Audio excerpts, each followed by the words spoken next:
Yeah. And then, but I'm saying after the meeting, we can.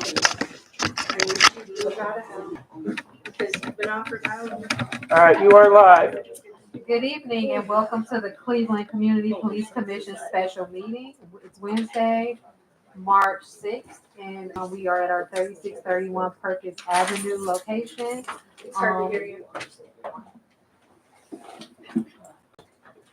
Hello, can you hear me? Okay. Okay. So we're going to call this meeting to order. I'm going to start our roll call. Commissioner Adams. Present. Commissioner Benito. Present. Commissioner Chura. Present. Donaldson is on leave. Commissioner Early is not present. Commissioner Alana Garrett Ferguson, she said that she is on her way. Commissioner Kennedy. Present. Commissioner Reeves. Present. Commissioner Ridgway. Present. Commissioner Van Leer. Present. Commissioner Rodriguez. Present. Commissioner Wong. Present. And I, Sharina Zayed, I am. So we're going to move forward with, there's no items to, well, we're going to, okay, so we don't have to add any items to the agenda. Does everyone agree with the agenda? Okay, is it okay to adopt the agenda with unanimous consent? All right, we're going to adopt the agenda with unanimous consent. And we're going to move forward. The meeting decorum is on the back of the agenda. And guidelines for public comment. Everyone is encouraged to participate. Please sign up prior to making a comment, and please keep comments to under 3 minutes. Okay, so we're going to move forward with our public comment section. Already?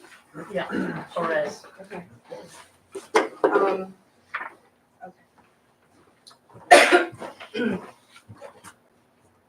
sorry. Is it on? Oh, good evening, everybody. I'm Rosie Pelfey. I made a new shirt. It says "Remove Terry Wong." So I watched the meeting the other day, the accountability meeting. I had to watch it over 2 days because it was that disturbing. I honestly don't know what's happening because Commissioner Wong and I have had numerous conversations in the past that completely contradict the process that she's proposing. She said the monitoring team said that it would be setting a dangerous precedent to have every case voted on by the full commission.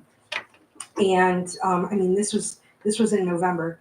And so I really don't understand what's happening. I don't understand if maybe the commissioner's gotten legal advice or something. The bottom line is the unions told you were good, that you were going to get sued.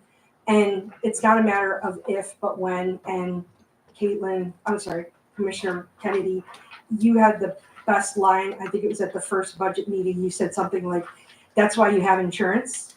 You know, you were comparing. Yeah. So you can have the most thorough where is clause ever. It's not going to stop you from getting sued. So I don't know what that's all about. Number one. Number two, I know you can't discuss cases, but excuse me.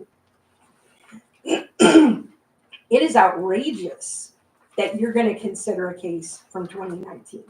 I know you have to the way the charter's written, but you guys are going to have to make some rules because the officers deserve due process. And I don't even know why you're talking about a case that might still be in another part of the city department. It's just not appropriate. And it doesn't matter how much you pay officers. They're not going to stay here if they have to worry about something like that. Lou? All right. Good evening, everybody. At the very beginning last year, when you guys did not get all the trainings yet, Commissioner Dr. Adams was very gung-ho and he was very eager to hear the case, which the commission is actually made for. However, when all the committees started populated, guess what? Most of you jump on the budget and grants committee. As I said before, because lots of you are having a nonprofit background, so when it goes to the funding, the money, you think that's very important. But unfortunately, that's only the bells and whistles for this commission's work. If you guys want to block the motion just to do certain things you feel comfortable, then you should not be here. If you do not want to legitimize this commission by hearing the case, then eventually there will be a good excuse from the oppositions to actually remove all of you and even say this charter has to be changed. It will go back to whatever before issue 24 got in. Do you really want to make efforts to go backwards? Or do you guys really want to make a change to go forward? You represent right now the community. Even you may not feel comfortable about doing certain things as to go against the establishment. But also that's Commissioner Dr. Adams' own words. The independence of this commission is whatever you should consider. If you do not stand up still within the system to go against the establishment, then issue 24's effort will totally go wasted. Yes, you will get sued here, there, sooner or later. That was the reason why I have been saying that the whole last year. If you want to come into a commission, take the title just to look good, this is not a commission you should be in. This is a commission you have to go against the establishment, make yourself and then ugly. Otherwise, there's no way for the phoenix to get out from the fire. It takes a fire for everything to be changed for a rebirth. If you cannot do that, you just want to block motions. Thinking one commissioner thinking differently from yours is the trouble. You guys just want to pass all the motions all along. Yes, yes, yes, yes, yes, or no, no, no, no, no, all together. Please leave. Thank you. Perfect time. Thank you. Thank you, Lou. Cameron Damascus. Yeah, so I just wanted to speak on some things I saw from last week and also just things that I think are important for this commission to keep in mind.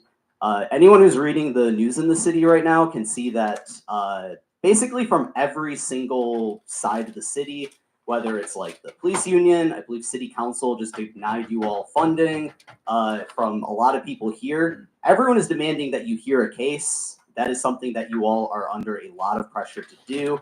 I mean, a council person came here last week and said that you guys were denied like $150,000 in funding because you guys have not heard a case yet. That is something that is in the charter. That is something like you all need to be doing. And yeah, to the commenter who spoke before, you all moved very quickly to get funding out last year. And anyone who looks up your backgrounds can see a lot of you are involved in the nonprofit industry. Makes sense you all prioritize that funding. I think that funding is something that is not a high priority for people in the community. There is a lot of desire to see a review process, an independent review process to exist for the police. And you all have the authority to do that. According to the commission, or according to the charter, you all have the authority. You are the highest body for police discipline, and you are fully independent. You guys can intervene at any point in the disciplinary process and begin an investigation. There's no need to wait for another institution in the city. And yeah, there's really no reason for you all to wait. Every single political faction is making issue with the fact you all have not done this yet. And so, yeah, just the clock is ticking, time is running out. You all need to act on this. So thank you. Thank you. Okay, we're going to move forward to old business.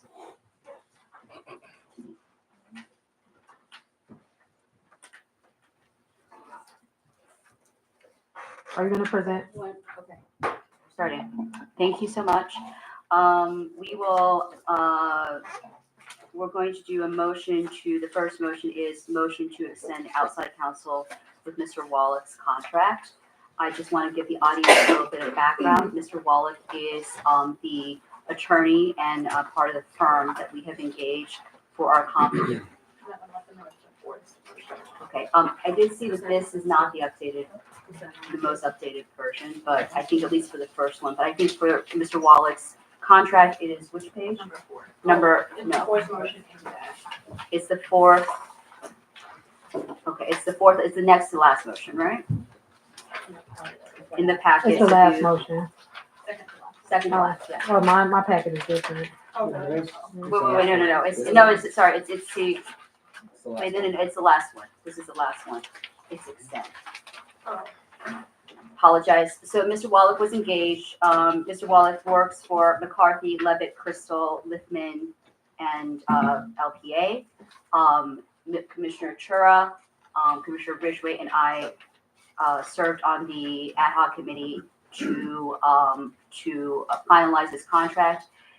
The necessity for Mr. Wallach's engagement arose out of a conflict of interest that the commission, at its discretion, designated in reference to the mayor's rejection of our nomination of interim Edie Goodrick as our full permanent director, permanent executive director. So this has been in process, just to give people an idea, since October 25th is when we, I think, first designated the conflict. It is a long time going, negotiating with the city, but we're happy that the contract was finally finalized. There was some errors in the contracts, so it required an amendment. Many of the things I would like the other commissioners to watch out for in contract negotiations with the city include the fact that the city initially wanted Mr. Wallach to be under the direction of Mr. Mark Griffin, which would defy the whole point of having our independent attorney, and that Mr. Wallach was to be supervised by him, and that Mr. Griffin could fire Mr. Wallach. I and other commissioners argued for the fact that we need to have an independent attorney. He is our counsel, we are the client, and we need to be separate from the city in this regard because we are in an adverse position. So they very graciously updated those clauses and recitals in the contract. However, I was still concerned that there was still confusion as to who was the client. At some point, one of the people in the law department stated that she believed that Mr. Griffin gets to tell us when there is a conflict. That is technically true from his perspective as an attorney. He's supposed to say, I am in conflict. However, again, I want to remind people under the charter, it is the commission as the client, and it is our discretion to determine a conflict of interest. We see that we have another conflict of interest kind of a motion coming up. So those are the things I think need to be on the watch out for in case the people to negotiate the contracts are different. And I would ask people to read those contracts very, very carefully. So now I'm just going to read the motion. So why we are extending Mr. Wallach's contract is that his initial contract was limited to issuing an opinion on the mayor's rejection of Jason Goodrick as our nominee for executive director. He issued an opinion and basically said that probably, I guess, the mayor overstepped his boundaries. As you remember, in the last full commission meeting, we opened the hiring committee. So right now, and Martin, our staff attorney, is in conflict right now because he is a member of the law department. So we have to engage Mr. Wallach for further counsel because we have no counsel on this matter. So I'm just going to read the motion very quickly, if you'll bear with me, and we will hopefully have a discussion. Whereas, so the motion to expand Mr. Mark Wallach's engagement as outside counsel. This is coming from the ad hoc committee for outside counsel. I'm the sponsor, Commissioner Terry Wong. Whereas the commission's charter grants the commission the power to, quote, engage outside legal services at Department of Law expense when the commission determines in its discretion that there is a conflict of interest between the commission's mission and the representation from the Department of Law.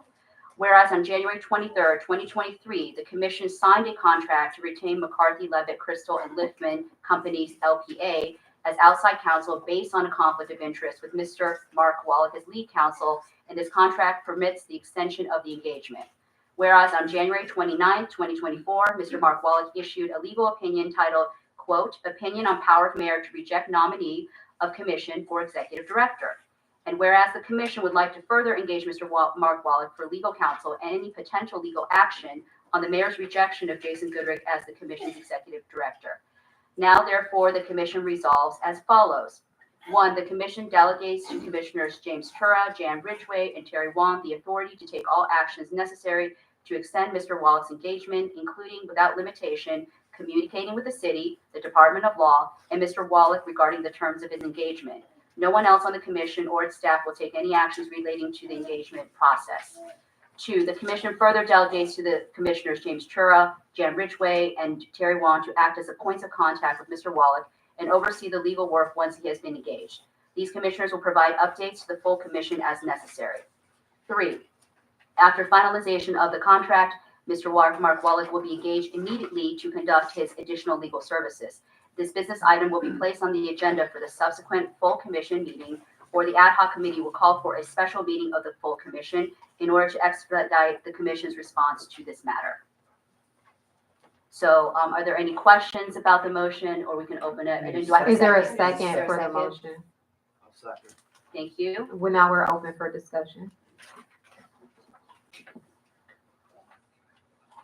Hi, I just had a couple questions in regards to this motion.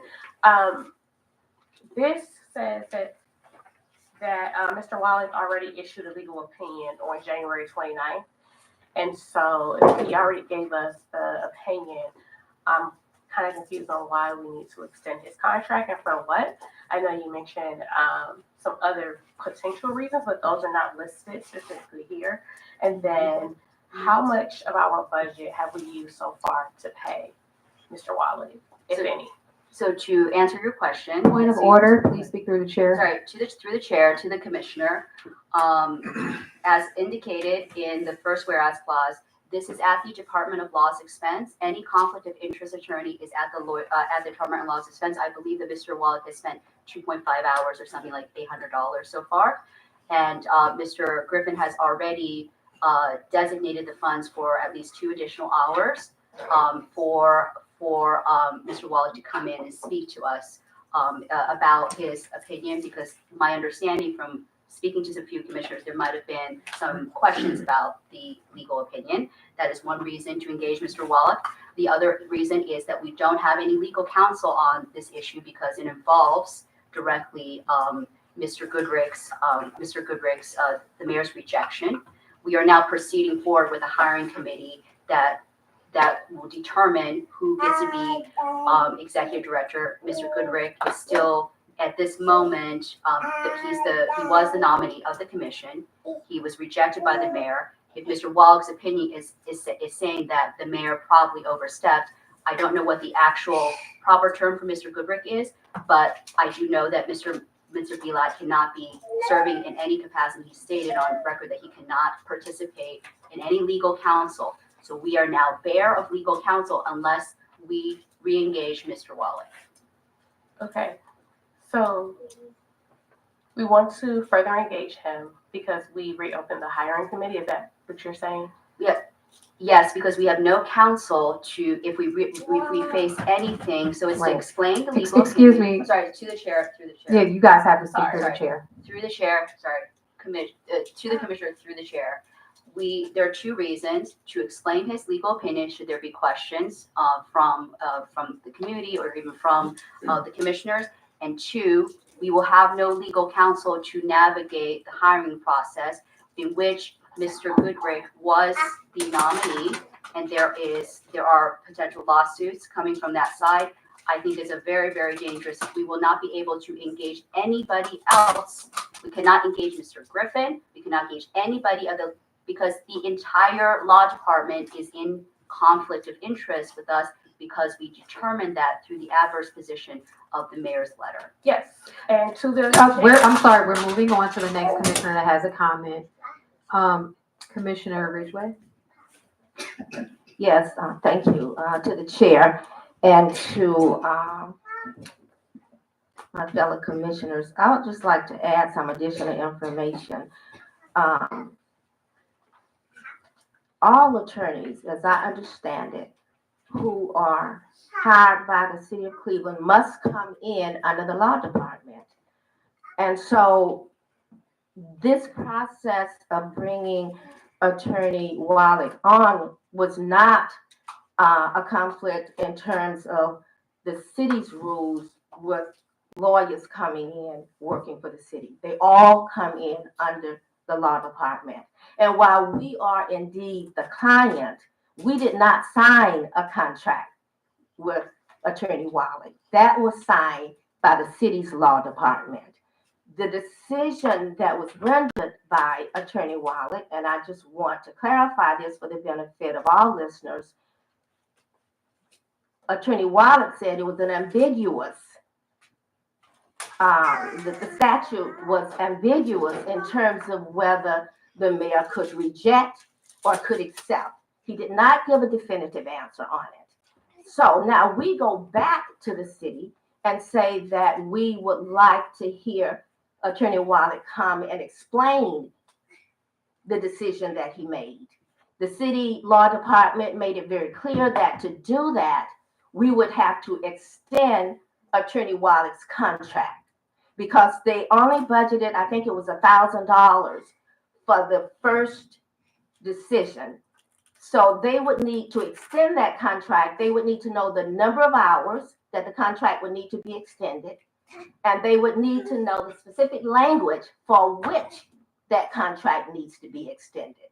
So that's why we are before the commission tonight, to make sure that we can extend that contract so that Attorney Wallach can come before the full commission and explain that decision that he said was ambiguous. Okay. What, no, one moment. Chandra. Okay, Commissioner Benito. Thank you. That's really helpful context. I don't think that this motion makes it clear that the reason why we would be extending would be for him to come and explain and speak with us. It just says to further engage him for legal counsel on any potential legal action.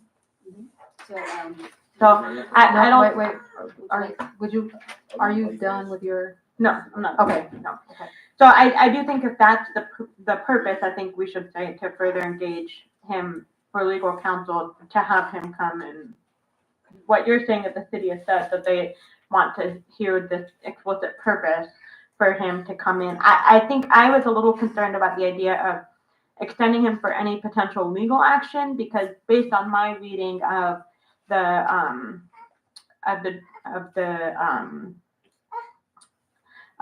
statement that he wrote, I mean, it said that the law was ambiguous, and then at the end he said that that what we should probably do is submit someone for nomination that the mayor would approve. And so to me, that didn't seem like a very strong foundation for legal action. And so I would be much more open to this if it was not about potential legal action, but it explicitly said for legal counsel to have him come speak with the commission about his statement. That doesn't mean that in the future we couldn't change that and and engage him for legal action. That's definitely not something I'm saying is off the table, but just based on the information that I have right now on his opinion, I'm not comfortable with the idea of retaining him for legal action. One I moment. have a point of clarification, actually. Okay, what's Before the I want thing you want to clarify? to the commissioner, to both commissioners through the chair. This is the last. I don't think that the word ambiguous occurred in his statement. This is the last conclusion of his legal opinion. It says, consequently, it is our opinion that the mayor is properly required to appoint the executive director nominated by the commission. Although the ambiguous language is not his ambiguous, I want to be clear, ambiguous language of section 155 does not leave the matter free of doubt. Obviously, the best resolution would be for the commission to nominate an executive director who the mayor is comfortable appointing. That is a little bit different from saying that it is totally ambiguous. He's saying probably required. and that is what my statement was, probably required to appoint the executive director not by the commission. If there seems to be at the table some differing interpretations of the legal opinion, I can understand Commissioner Benito's concern, but I will note again, it took many months even to get a legal opinion contracting process done. It requires 2 steps from the law department. So it's up to the commission if you want to narrow the scope of this of his. I'm sorry. So your point was taken. Yeah. Point was heard. We're moving on. Commissioner Rodriguez.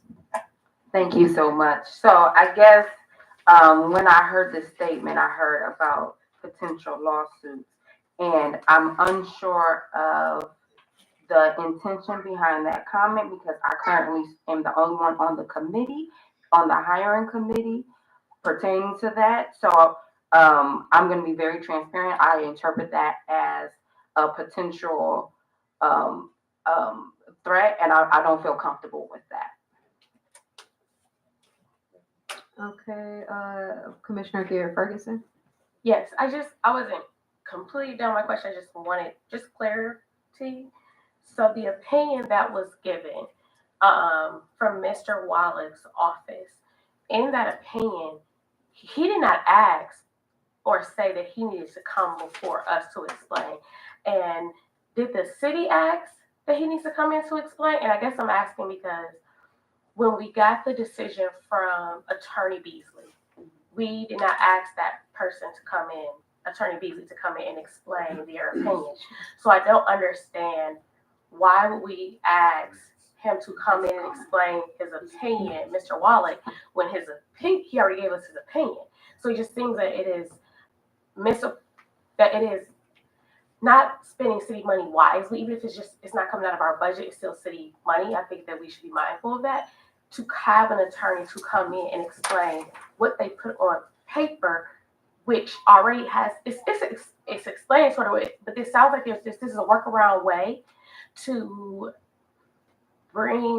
extend the hours to because there's a disagreement in his opinion, not to explain his opinion, but that's what this sounds like. It's a workaround because there is some dispute about his opinion. Because if that was the case, I don't understand why Attorney Beasley is not here.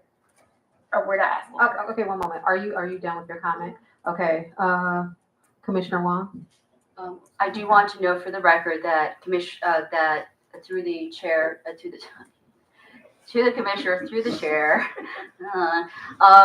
that Ms. Beasley's opinion was not requested by the commission, was requested by Mr. Griffin, was sent to the commission without our requesting it. This is a legal opinion that was requested by the commission, and from some of the comments that were already said by other commissioners and also at the table, there seems to be differing interpretations of what, and it's probably is not really clear, right? Of what this legal opinion asks us to do. What is the next step? I frankly kind of see multiple steps, but I don't know what the other commissioners think. For us to have it, we can have another discussion with it, but again, to do that without our legal counsel that looked at this matter, I think would be very treacherous for us. Martin, again, cannot comment at all. Are you able to nod? He cannot comment at all. To proceed with a hiring decision that has had a lot of historical controversy without legal counsel. We will have no legal counsel. I want to emphasize, nobody from the law department can give any opinion on this. They cannot have, our counsel would either be Mr. Wallach or somebody else that we retain, and he has worked on this opinion. So I think that is the situation here, is that do we want to proceed without the advice of legal counsel for interpreting a legal opinion written by the same person? I thought it just made sense to bring him in. So the chair, I'm sorry, I'm just asking for clarity because I'm hearing 2 or 3 different things. So I'm just trying to get clarity in this. Well, we just really want to keep order, and you've already spoken twice, so we're going to let other people go around, and then we can come back. Okay. So the next person up is Pete Van Leer, Commissioner Van Leer. Yeah, to the chair, or through the chair, to the commissioner.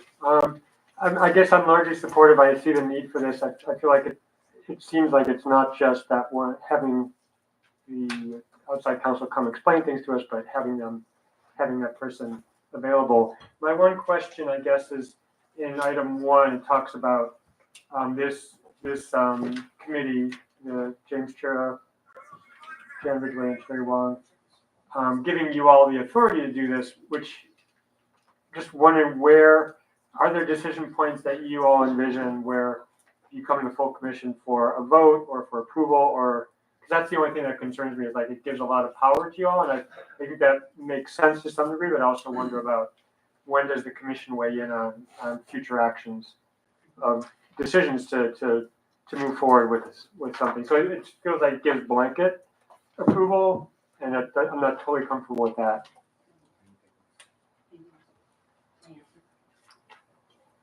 We're gonna move on to another commissioner, Commissioner Ridgway. Yeah, just hold Yes, that. to the chair and to fellow commissioners. At the time that the three of us on the ad hoc committee worked to negotiate this contract with Attorney Wallach, it was determined that once his decision was made, that decision will come back to Attorney Griffin. It will come back to the three of us. We would have that opportunity, once we receive his decision, to talk to him, to ask questions, clarification about how he came to that opinion. That's not what happened. When the decision was sent to us, one of the commissioners sent it out broadly to all of the commission without us having that opportunity to talk directly to Attorney Wallach to determine why he made the decision as he did. We were supposed to take that information once we had talked to him and bring it back to the full commission. That's not what happened. So now, in order to hear Attorney Wallach explain his opinion, legal was very clear that we must, in order to extend his contract, we would need to let them know for how many hours and for what purpose. So this motion should be about, he said that, as I understand that you talked to him and that he said he could do that within a 2-hour time block. So that 2 hours would allow him to come back before the full commission and explain that decision. So I just wanted to clarify some of this because we had the opportunity, or we would have had the opportunity to talk directly to Attorney Wallach about that decision had not that decision been shared broadly before he had a chance to talk to us directly. So as I understand it, none of us on this committee have had a discussion directly with Attorney Wallach, but Commissioner Wong. Not about these. Oh, okay, no. I have a point of clarification, actually. There, just a minor one. The reason it was sent to Mr. Griffin, it was an error because the law department sent the wrong contract to Mr. Wallach. It should not be, Mr. Griffin should not receive it because he is not the client in order to maintain attorney-client privilege. So the wrong contract was sent. The contract has been updated, I assure you. And I will admit that I was the commissioner that sent it out. Okay, your point is heard. Your point is heard. Thank you very much. We're moving on. Commissioner Rodriguez. Thank you. So I would say that I'm open to explaining and having a deeper understanding of the opinion. I will say that I am voicing concern about, I heard about the lawsuit and basically the process of the hiring process and basically legal action. I would like to put on the record, I interpret that as a threat and I'm not going to back down and I'm not going to be threatened. Commissioner Benito. Yes, I think that your point is well taken on the issue with having not having legal advice for the hiring process.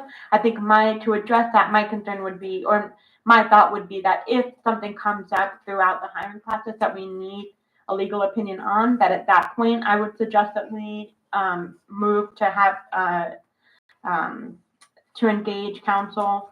But I did want to offer a friendly amendment to the motion to instead of saying for legal counsel and potential legal action, to say to further engage Mr. Mark Wallach for 2 additional hours to appear before the commission for a presentation on the opinion to occur within 60 days. That's my friendly amendment. I second it. Any discussion on that, Chandra? Commissioner Benito, you can speak first if you like. No, I don't need to speak. Thank you, Commissioner Benito, for that. I think that provides more clarity because I think that there are several things happening. And I think if we're going to talk about an attorney to assist us with the hiring committee, that process in and of itself is not in conflict with the city. So we do have the city's law department, the city's HR department to support us with just our overall hiring committee. And so if there's a conflict, if there is trepidation around that, if there are commissioners who feel that there is a conflict in just the city being a part of the hiring committee, I think that's a different conversation because there are several commissioners that there is legal action being considered against. And so if we're going to have an outside attorney hired for something around that, I think that if all of us should be more involved in that conversation of choosing who that attorney would be, especially since it would has potential to threaten several commissioners on here. So I do want to say that. Commissioner Wong. To the commissioner through the chair, I want to make the point that I appreciate the friendly amendment, but every time we do this, we have to go back to make a new contract. And then Mr. Griffin has to, I don't know what the term is, designate the funds, and then it has to go back, and it's taken 4 months for the first contract. I'm hoping that the second contract will be shorter to extend. So to Commissioner Garrett, to the commissioner's point, if it is about maintaining efficiency and properly using city resources, the law department, contracting department has spent many hours with us, and every time we have to renegotiate a contract, that's probably 2 or 4 more hours of Ms. Rosman's time. I do want to, if I can engage Martin to better explain, what are the contours that you understand? Where are we in conflict with the city? And now we have, the situation with the appointment of the position. And then we have the hiring committee appointed to start looking for candidates for that same position. So as our in-house attorney, where can you give counsel and where can you not? If you can, to Ms. Garrett Perkins, if you can better explain. You can also fit in Kyle's chair if you can. Oh, yeah. Yeah, you want to Because he's not. Well, I will see if I will sit in that chair, but I don't know if I'm feeling it just yet, everybody. But thank you for the invitation. I appreciate it. Yes, so I am, as you all have been discussing, in conflicted out of this issue because the city has an opposing stance to what the CPC's stance was on this exact issue of appointing interim executive director Goodrick. So that's why you guys are discussing the outside counsel contract. When it comes to talking about something that the city and the CPC agrees on, then there isn't a conflict, right? Would I be the exact attorney that would be assigned to answer a employment law hiring question, I don't know, because I'm not an employment law expert, so there may be other attorneys that might be assigned to answer your question that are more well equipped than I am with just your general needs. But as I'm understanding with a question, I don't feel like I would be in direct conflict, but that could change. We'll see. We'll have to play every situation by ear if you guys don't mind. Thanks. Okay. Yeah, I just have a follow-up to refine my question to Mr. Chair. But the problem I see is that if we are in conflict with the mayor about our nomination of Mr. Goodrick, therefore, if the nomination was accepted, Mr. Goodrick would be the permanent executive director, right? So I still think that the conflict may be broader, if you can explain, because now we're seeking to open a hiring process that Mr. Goodrick can participate in, but we're basically denying him as a nominee, right? In order to get to the hire, we would have no need to open the hiring committee if the mayor had accepted our nomination, presuming we were happy with Mr. Goodrick's work. So those two things are contingent. And so I don't know if I'm making myself clear. If you're conflicted out for Mr. Goodrick's nomination, whether the mayor can accept or reject that, how can you then comment on a process that he would have to engage in order to, in his view and the commission's majority view, was that he was supposed to be the rightful nominee. So I think the conflict may be larger. Point of order, we have a friendly amendment on the table that has been seconded, and we have not voted on it, so I'm gonna call for the vote on Well, the it's second still amendment. in discussion, that's why. No, but her response was not directed. I was asking Martin to clarify. We, for legal clear, well, I mean, we're still in discussion, correct? Can I make a point of clarification? Sure. I guess I was wondering, per Robert's rules, at what point can somebody call for the vote? Point of clarity? So, calling for the vote can be done at any time per the discussion. There's a little bit of confusion. Per Robert's rules, you would need 2/3 approval to do that. But our CPC manual says that any motion may be made by a majority vote. And we all know that CPC rules trump our Robert's rules by default. So if somebody wants to call the previous question, which is the Robert rule that's being discussed, you may do so, and then it would be approved by a majority vote. I'd like to call for the vote. Okay. Okay, so this is for the friendly amendment. Can you repeat to extend 60 hours to explain the decision? 2 hours. Or, oh, my bad. 120 minutes. That's probably what you meant. And I read it like it was right. Okay, for 2 hours. Okay, Commissioner, To the chair, can I make a friendly amendment to that friendly amendment? you sure can. Because if he goes over 2 hours, say we have a whole meeting about this, he will be acting voluntarily now. He will not be paid because Mr. Griffin has said that. So I think we need to provide a little more latitude, or just say to appear before the commission So, but point of clarification, Jan had mentioned, sorry, Commissioner Ridgway had mentioned that the law department needed a number of hours. So It was an estimate. okay, so do you want to increase it to 3 hours? Can we just say to appear before the commission to discuss this? Well, I think that, I would say one meeting, so let's say 2.5 hours. Why do we need the length. Okay, so everybody one at a time. my concern is that if Mr. Griffin is not, if you put that, it's only for 2.5 hours. Mr. Wallach, if he works longer than that, Mr. Griffin has already said he will not be paid. Can you add a specific number? Because from my understanding, the law department needs an estimate. It's more, Can we just say no, 3 the hours? law 3 hours? department needs an estimate. We don't need the So estimate do you here. want to change it to 3 hours? I just want to change it to appear before the commission at one meeting. So does it have to be in the motion? I guess that's the question, Jan. Does it have, can we just? The estimate To does the not have to be chair, in the to the motion. chair, according to Attorney Rosman, who was the attorney that we worked with to develop the contract, in order to bring Attorney Wallach before this group to explain his decision, we must send back to her that has already been voted on and approved by this commission, the number of hours and the specific tasks that we want him to accomplish.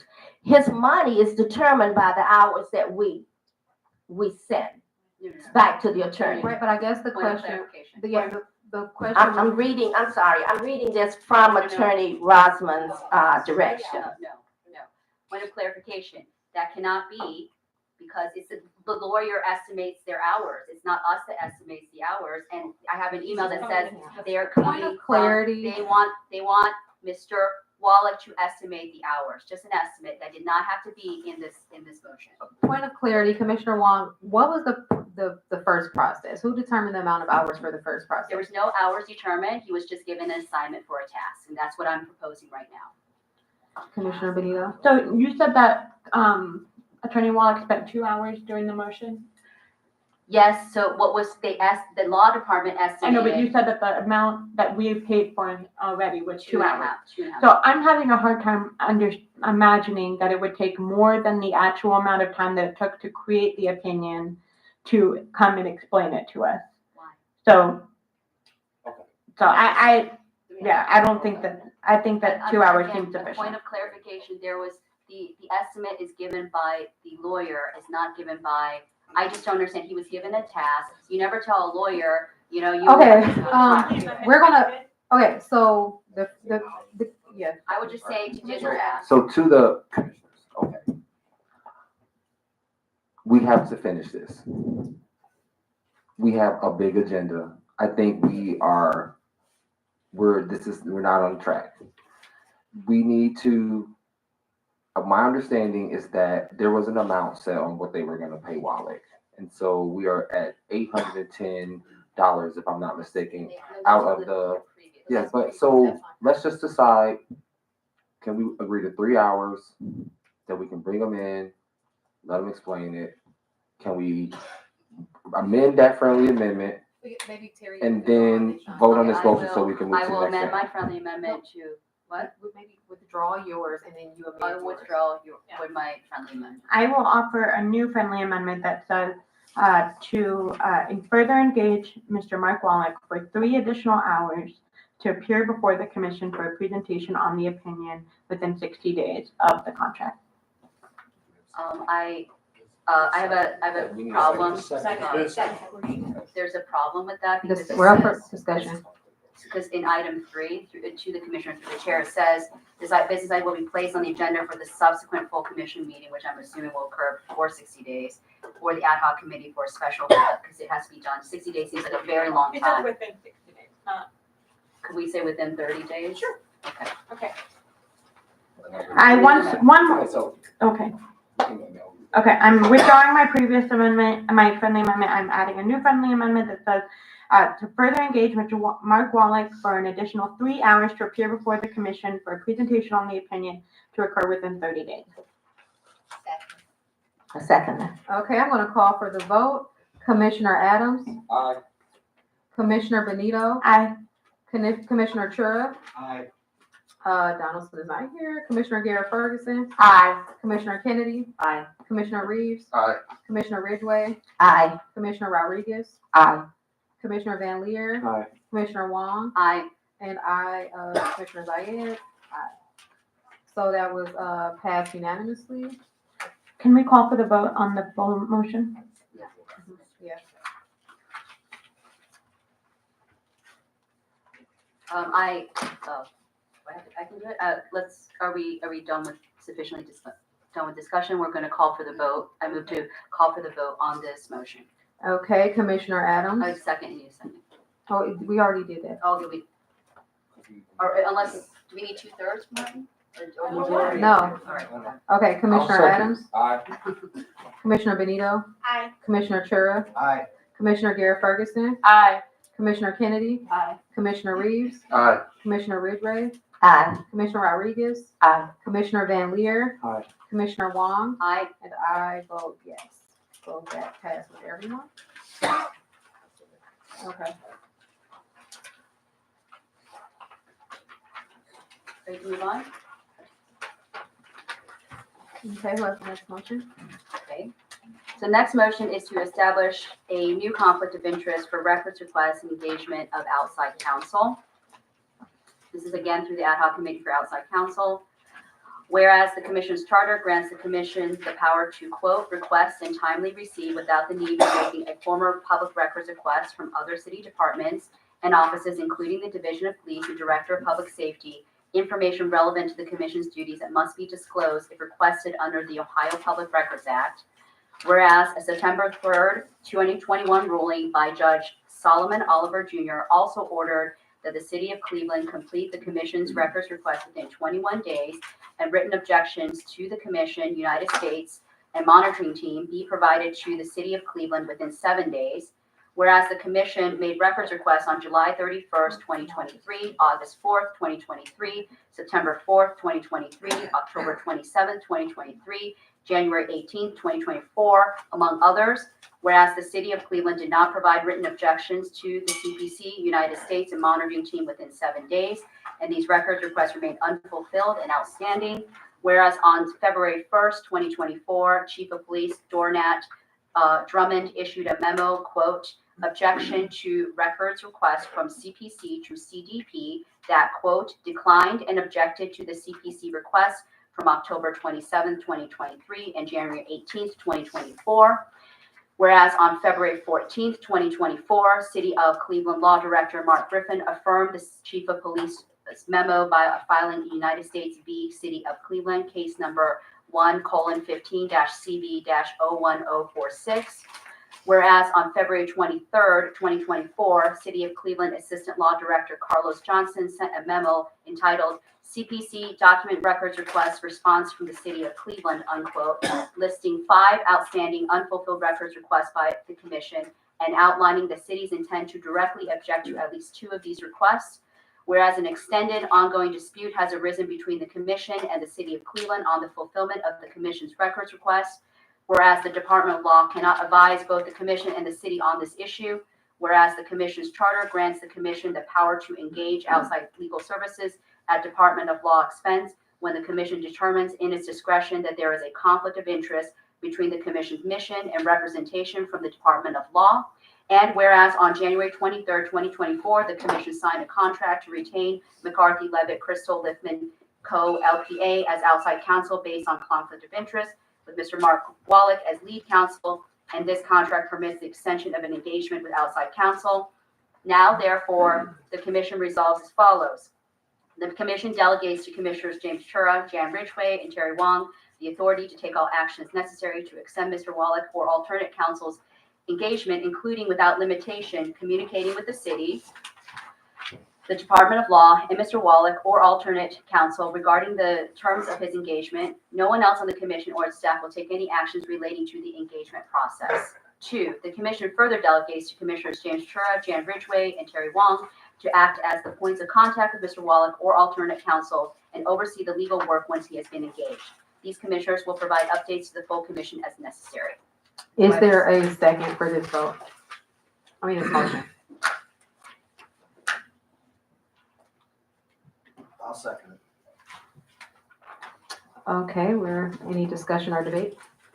I have a question. In the resolve, it doesn't quite say exactly what we're asking Mr. Wallach to do. And did we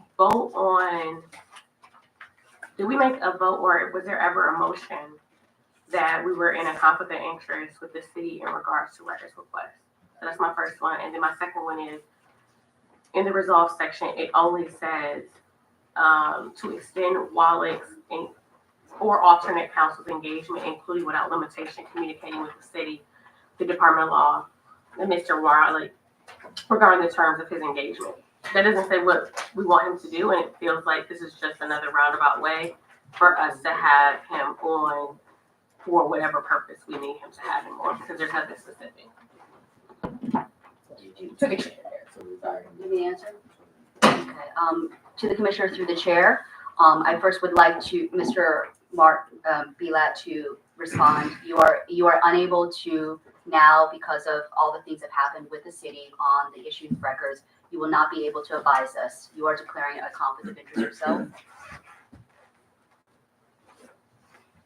I don't know if I would declare it a conflict of interest myself.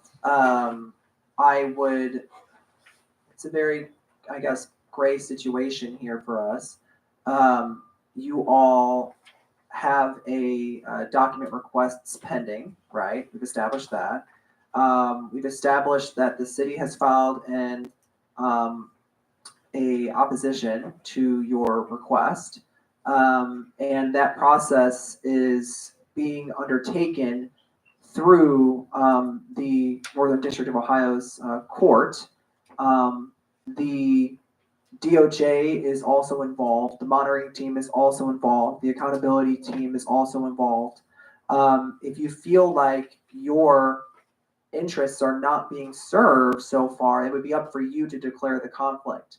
But yes, I cannot comment on anything that is beyond what the law department has said on the issue. So it's up for you all to declare if there is a conflict, not for me.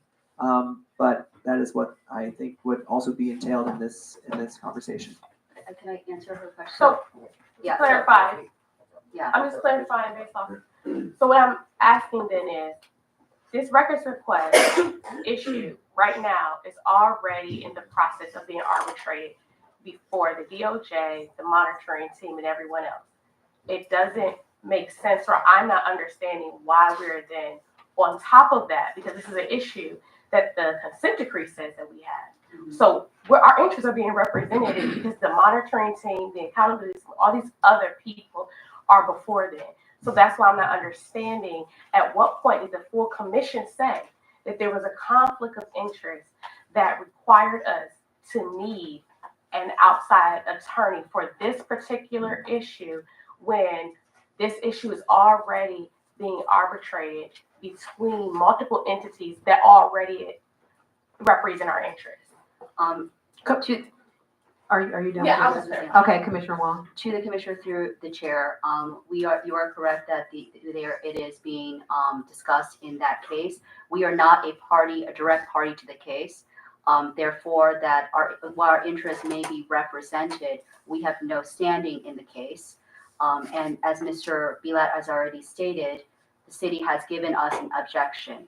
We are through this, maybe I'm not understanding your question. Through this motion, we are establishing our conflict of interest based on numerous rejected or unfulfilled records requests, numerous objections to, I think that already establishes a conflict. Going back to, I think the first one that I made was in July. That is a long-standing conflict. When someone denies you access to those records, you have a conflict. You're in an adverse situation.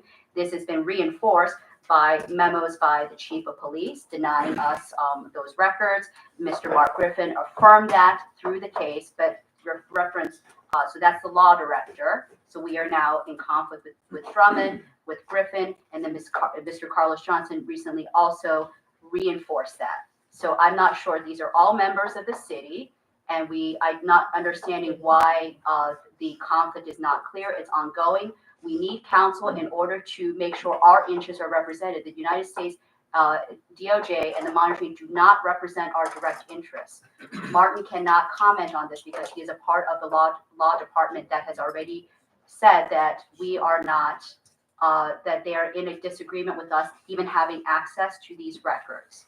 So unless you would think that there's some other way that we can get our records in order to fulfill all of the work that we're trying to do with the commission, I guess I'm not understanding. This motion establishes in our discretion that we have a conflict of interest. So Mr. Wallach or any other counsel would be pursuing our interests, would be potentially, we wouldn't have to wait for the monitoring team or the DOJ to act on our behalf. This lawyer will be able to act on our behalf, give us counsel as to whether the interpretation of these memos are proper according to law and their understanding of public records, not even records, our interests according to the charter. Okay, So- Executive Director Goodrich. I think there's some points of clarity that need to be made here regarding our records request, right? So the Judge Solomon Oliver's order related to records was before 115.5, right? And it is strictly in the lanes of the consent decree. Our work goes far beyond the consent decree. This is actually a local court issue. The charter does not give the city of Cleveland the ability to deny us records at all, right? It just doesn't. It's right there. They must provide it. So this is an issue that goes beyond the federal court. Where those people are arguing is in front of a federal court. You may have a local court issue here that is very strong based on the way the charter is written. And it was my suggestion to that this should be declared a conflict because the consent decree is going to go away. And you're agreeing to a process that doesn't exist in the charter right now, right? The judge has the right to say this is the process when it's an issue related to the consent decree work. But beyond the consent decree, you guys have a chartered right to get these records. And right now, I would say you need good outside legal counsel about what that means for your future to be able to get records. What you agree to now has a long-standing effect for the legacy and the future of this commission, and you don't have legal counsel on this matter. Thank you, Commissioner Benito. Thank you. I think I understand where Commissioner Ferguson is coming from in terms of, I agree that I from what I've seen so far, from what the United States is saying in court, it does seem that they are backing up the fact that we need these records. However, I do agree that, I do agree. So that's, the point is well taken. And I hope that in the status conference and in judgments that Judge Oliver will rule that will help us start to receive these records. But I do think that at this point, we have been waiting more than 6 months to receive records, and we are continuing to be fought for those records requests. So I think that my thought on that is that if we were to engage counsel, and then if through the federal court process those records come to us, then I think that we would end the engagement. Right, sure. But I'm just saying that if we started to receive records, then it would no longer be a legal concern for us. So I am in support of us engaging counsel. I guess Commissioner Ridgway? Oh, you don't? Okay. To the chairs and to fellow commissioners, I am not voicing an opinion against this motion. What I am saying, and I said this previously, to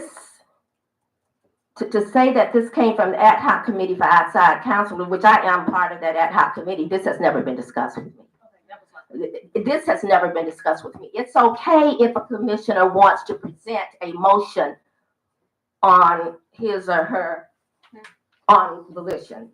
But this was not a part of a discussion that the ad hoc committee made. I just want to state that for the record, that this is being sponsored by Commissioner Wong. This is her motion. And I think that's important to note. I'm happy to make a friendly amendment that it's going through. I mean, you could just say no, if it makes you feel comfortable. I would feel better. But it still would require the ad hoc committee to engage on the contract. So if we can cross that out, we can cross that out. That it's not coming from the committee. I just housed it under ad hoc because ad hoc will have to take care of it. So we can cross that out. Point of clarity, if this is a new issue. I'm sorry. Commissioner Rodriguez? Thank you. I believe that we are prematurely proposing this motion. I believe that, especially after the status conference, and we receive the ruling from on the federal level, it will help us determine our course of action. I do understand the charter, and that we do have powers to access certain files. From my understanding, it is a general consensus, issue with Civilian Police Review Board, the CPC, as well as the monitoring team. So it's just not a single entity because of how we were classified. And I think a ruling would help us determine how to proceed forward. So that's where I just want to put that little nugget out. Commissioner Gary Ferguson? I just want to clarify the ad hoc thing. This might, Martin, I think you can speak to this because it's Robert Rules of Order related. Since this will be a new motion, if this was to pass, wouldn't there has to be a new ad hoc committee formed? Because ad hoc committees are usually formed in particular to one specific issue. It's not like a committee or a work group. Technically, yes, but you could just copy paste what you did last time, and then it's the same thing.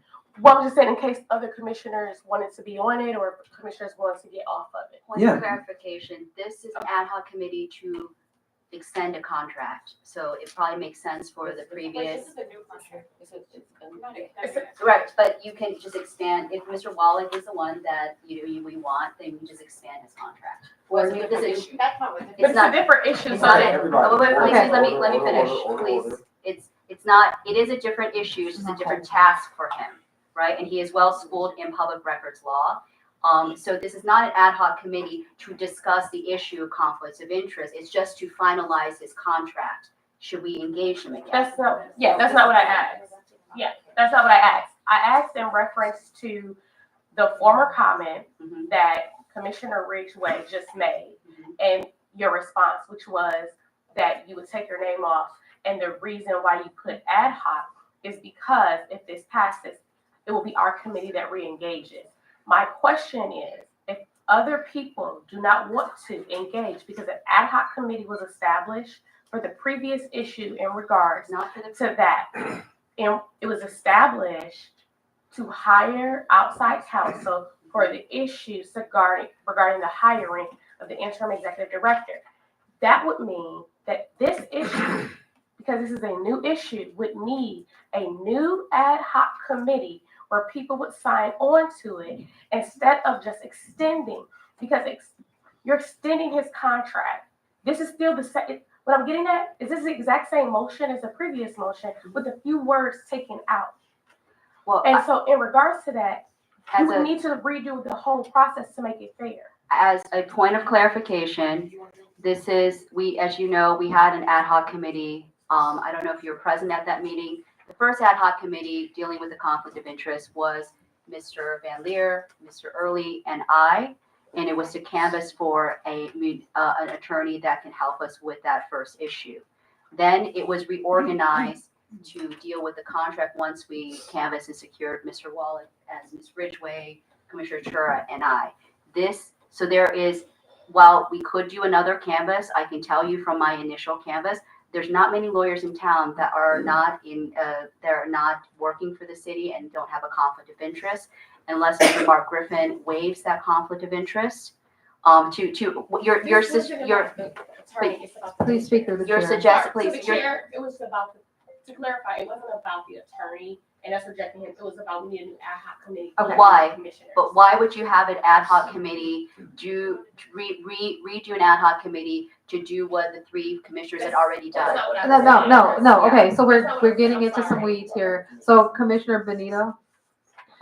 I just want to point out that at 7:15, we have a lot of business to get through. What I would suggest, for us as a commission is that when there are concerns about specific things in here, let's try to make friendly amendments instead of just going back and forth on it. Let's take action. And so if you want to see, for example, in this last conversation, if you want to see different people or let's make a friendly amendment, because I just want to make sure that we're getting through our business. Okay, Commissioner Adams. Oh, I didn't see it. To the chairs and to fellow commissioners, I am not going to be here. See, this committee, I will not be here. I'm getting ready to go on 3 months leave of absence. So I don't need to be a part of an ad hoc committee that will require some kind of decision within the next so many weeks. I have one more meeting, and that's the last meeting in March. So I don't think that I should be a part of this ad hoc committee at this time. Okay, so we are going, thank you for that clarification, Commissioner Ridgway. We're going to hear from Co-Chair Adams, and then we're going to move for the vote. All right, so real quick, so we're doing better on this one. I'm timing us. I think we're at 20 minutes. Okay, I would like to make my comment. So we're at 18 minutes, so this is much better. What I want to say is, I think there's a couple things going on. The first question is, do we need to pass this motion? The answer is, do we need it now? The answer is no. Will we need to pass it eventually? The answer is yes. This motion is not needed at the moment as long as the DOJ is involved, because we just seen it today that we were able to get those disciplinary records for the commander position. So, and we also know that the Department of Justice has filed a motion, several motions in court to work with to try to get the records, because not only did the city reject our request, they also rejected the monitoring team's request. So now it's in the Northern District of Ohio's federal court. So, so what I will say is, when we reach full compliance with the consent decree, what Edie Goodrich said is correct, right? Like, then we won't have the option to have the federal government intervene. So what I'm going to say is, we probably need to pass this motion, even though it's not needed at the moment. I can't make the amendment, but maybe we can just amend it to say Commissioners A, B, and C, and then we can figure out who A, B, and C is. I think you need to make a friendly I amendment. can't. Oh. Do you want to amend it? I don't want to amend it that way. I'm going to make a friendly amendment to say the commission will delegate 3 commissioners under now therefore the commission resolved. The commission will delegate 3 commissioners for an ad hoc committee that will be determined at the next, at the March CBC meeting. Okay, is there a second for that motion? Second. Okay, is there any discussion? Commissioner Wong? Okay, so tomorrow there is a status conference. Why are we deciding whether or not, as we heard Mr. Goodrick said, there are things outside of the consent decree that we are responsible for I don't think that's a right now, but why, I'm just asking, why are we waiting to March to decide? We can decide it now and we can still act later on. So why does it need another? Yeah, so I would, if I want to make a friendly amendment on her amendment, that it would be James Tura, Mr. Van Leer, and I would be on the ad hoc committee to finalize the contract. Does it have a second? Second. Okay, is there any discussion about that? Is it fair to just allow people to like place people on the ad hoc committee? It has been done before. Okay. It's a motion, you agree with it, you don't agree. Okay. We might need some motions. I guess my question would be, can the commissioners raise their hand if you're interested in being on this? So for consideration on this vote, is anyone interested in being on this ad hoc committee that is not currently named? There's only one person. Is anyone present who's interested? Okay, so that it looks like we can vote on this. So for the ad hoc committee being Commissioner Chura, Commissioner Van Leer, and Commissioner Wong, we are about to call a vote. Co-Chair Adams, Nay. Commissioner Benito, Aye. Commissioner Chura, Aye. Commissioner Garrett Ferguson, Nay. Commissioner Kennedy, Nay. Commissioner Reeves, Aye. Commissioner Ridgway, Nay. Commissioner Rodriguez, No. Commissioner Van Leer, Aye. Commissioner Wong, Aye. and I vote aye. That's 1, 2, 3, 4, 5, 6. Yes. 1, 2, 3, 4, 5. 5 no. So that ad hoc committee will be Commissioner Chura, Van Leer, and Wong. Now we need. Can I call for the vote for the full motion? One moment. Well, no, there's a. So we have to now do that. Oh, so this one is all. So withdraw the ABC. Okay. Oh. No. No, but I think, don't we work backwards? So We do work backwards. So yeah, mine, You work backwards till you get to The full, original amendment. yeah. You work backwards. The final destination is the original motion. but isn't yours addressed by, I know, but doesn't that cover what mine was? Yeah, we're not gonna get the contract done by March. Okay, anyway. so, for clarification for the commissioners, so the motion was made. There was a motion presented by Commissioner Benito to change the three names to ABC. Then there was amendment to the ABC amendment that listed Commissioners Chura, Van Leer, and Wong. So now you don't need to do anything else but vote on the full motion now. Okay, so we're gonna call the vote. Co-Chair Adams, Aye. Commissioner Benito, Aye. Commissioner Chura, Aye. Commissioner Garrett Ferguson, Aye. Commissioner Kennedy, Aye. Commissioner Reeves, Aye. Commissioner Ridgway, Aye. Commissioner Rodriguez, No. Commissioner Van Leer, Aye. Commissioner Wong, Aye. and I, Commissioner Zayed, vote yes. So that passes with 11 votes yes and 1 no. Moving on. Can I start moving on? Yeah. So, the next motion is the motion regarding, motion to open open review. This is, I apologize, what you have in this packet is not the final copy. It's to open to review, request records and notification process regarding OPS complaint 2022-0116. I'm gonna read it from, I apologize if I don't know exactly which draft is on this sheet. The one that was on the chain that said here are, that from 2 days ago. So It this said is, here are the 5 motions No, on the agenda, it's not, but it may be the one that's in The the one on the big agenda is packet. probably the most Works on recent. it. So I think I should. Let me just take a quick. Can I look. do a just wanna point of make sure order? I that- think I might have to recuse myself from this motion, so I Okay, think yeah, I'm I'm gonna stepping do aside. that. Before we begin with this motion, I want to ask for, this is involving a officer-related incident.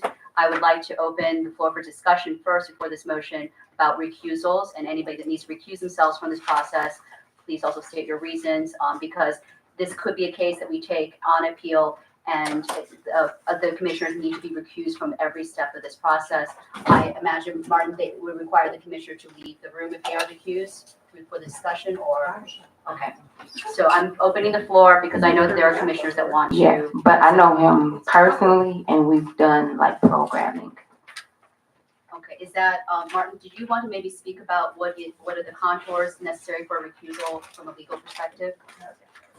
That's not serious? Yeah. Well, let's hear from. To the chair, so maybe we should err on the side of caution like we did with the budget and grants. And then we can get clarification later about, and we'll actually have to go through. I'm sorry, go ahead. Martin, if you can give. I wasn't really prepared to speak on this exact issue today, so I don't really want to wing a legal opinion on the matter. I'm not the chief ethics officer. So if you feel like you want to recuse yourself, you can, and we still hold a quorum. There's no problem with that. I can give you further clarity later on this exact issue. And I think as we move forward with these hearings, we'll be able to craft a recusal policy that not only cements what would be required by law, but by what the commission would want to do. So just keep that in mind. But no, I don't have an official opinion on this matter yet. Martin, can you reiterate real quick, if you don't mind, what Delonte Spencer Thomas said about compromising a case by discussing merits of a case or Yes. anything of that nature? So I can't speak to that. Anybody that would come before this commission has a right to have their case heard by an unbiased commission, right? Commission members. So that is part of their rights. So specifically talking about the subject matter of a case and the merits of the subject matter of a case before the evidence is presented and reviewed by the commission should be strictly prohibited. And that's one of the requirements that we're going to be putting into the evidentiary hearing manual. So try to keep your comments about any subject matter of the cases to be as, just try to stay out of it as much as you can. I do want to make a comment. I don't want to mention. No, one moment. Yeah, we're not.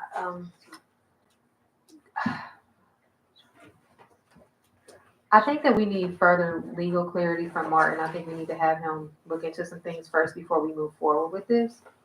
I think that, well, Martin, when are you going to, the recusal is by the person's discretion too. If they True, feel- but Martin, for clarity, if commissioners have already discussed matters like, discuss things with the case already, and everything, would they have to recuse themselves from the hearing? The merits of the case. From the mayor, if they already discussed the merits of the case prior to receiving the evidence, would they have to recuse themselves?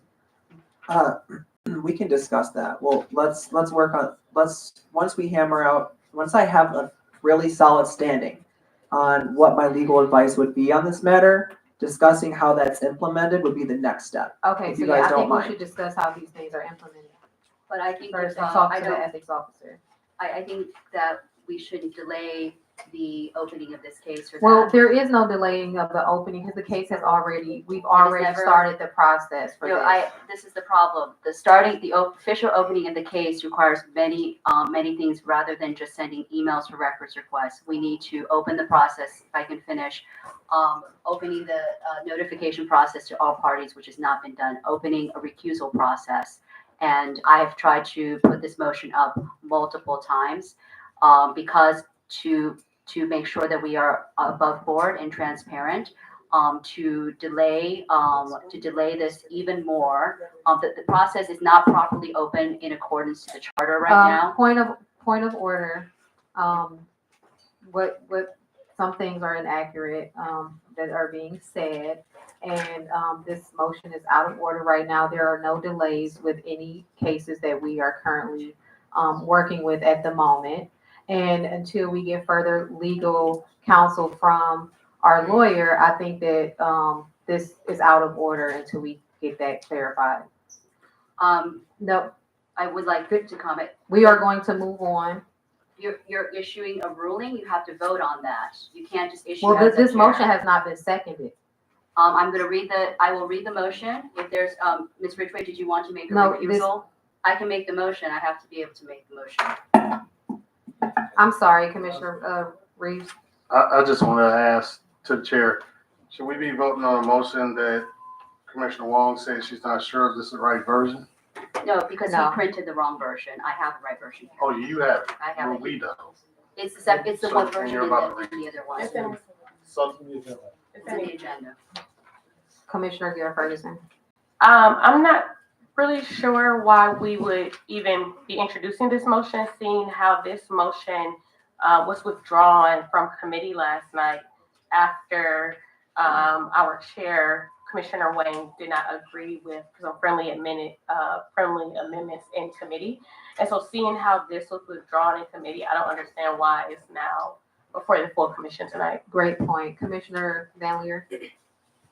I'm just confused. There's been no motion made and no second, so are we Yeah, we can- discussing? we can or move, let's yeah. just move forward. I would like to make the motion right now, and if people need to recuse themselves, they can. This is the motion for OPS complaint 2022-0116. Ms. Ridgway, do you need to recuse yourself? To the chairs and to the fellow commissioners. This motion actually describes this appeal. I don't think the motion is the issue as much as the recusal process.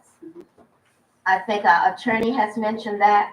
I think we need to bring the ethics officer in because we don't want to prejudice this case in any way Right. so that it would not achieve what needs to be achieved. Agreed. And so at this point, if we're gonna put this motion on the table, I'm gonna leave the room as well. Right, I agree. I believe we should move on. Co-chair Adams and I agree that we should move on to the next motion. You have to vote on it because We it's on the agenda. Okay, so are you appealing us moving on? Okay. Are you appealing our? Are I'm you appealing this? I'm Okay, appealing okay, this. so we're So open I for would like everyone on discussion. record to note that this motion has been brought up multiple times, and there has been delays multiple times. And there are people that were interested in this motion present today that came. And so I would like a vote that we're going to table this motion that requires a vote. No, And I would that's like- not what this is. You are No, tabling this on the no, we agenda. are not tabling this. We are moving forward On your appeal of the chair's ruling. to move on in our meeting. Right, basically. To move on in our meeting. So I'm saying that this is out of order, we need to do No, some you- things first, we're moving on. You Point are of order. appealing that. Point of order, I'm appealing based on the fact that you can't block a motion from being introduced when it is on the agenda. So it is not. You are blocking it. You're saying we're moving past this. So I would like a vote of whether we are going to table this motion. I would like a friendly amendment to that motion. And that once we table this motion, we will set a date that the recusal process will be set with Delonte, a deadline for that, and that we will proceed with this motion at that point. Point of clarity, do we have to move on? I mean, To the chair, let me just clarify something that we clarified on Monday, and I just want to make it clear. This case is open at the CPC. For the public, I want you to be aware, this case was opened the moment that the complaint came across the staff's desk at the CPC. It is assigned a case number. So I don't want any misperception here that this motion is above and beyond the rules. The rules said we already started this case when we got the complaint. There has been a request for the records for this case, and it has been assigned a CPC case number. So this case is moving forward at the CPC. So I think there's a great deal of confusion over the last couple of meetings on this issue. The case number is 2024-01. It is officially open. We are awaiting the records to be able to do our job on this case per the rules. That's the staff. I have a The point. board is having a Point of disagreement clarification. about what they do with this motion, but it's irrelevant to the rule that's already passed to compel the staff to open this case. So I the have a point of CBC is taking this case. Chair, I have a point of clarification. Well, Commissioner Van Accord- Leer, Commissioner Van Leer, did you want to speak? This motion, right, this case is We not, still have to vote on the. I have a point of clarification with what Mr. Goodrick said.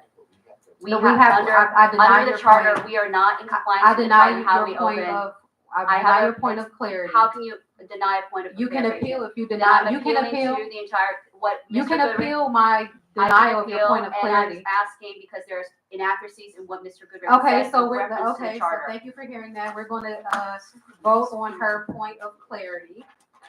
We're gonna call a vote. So Commissioner. Yeah.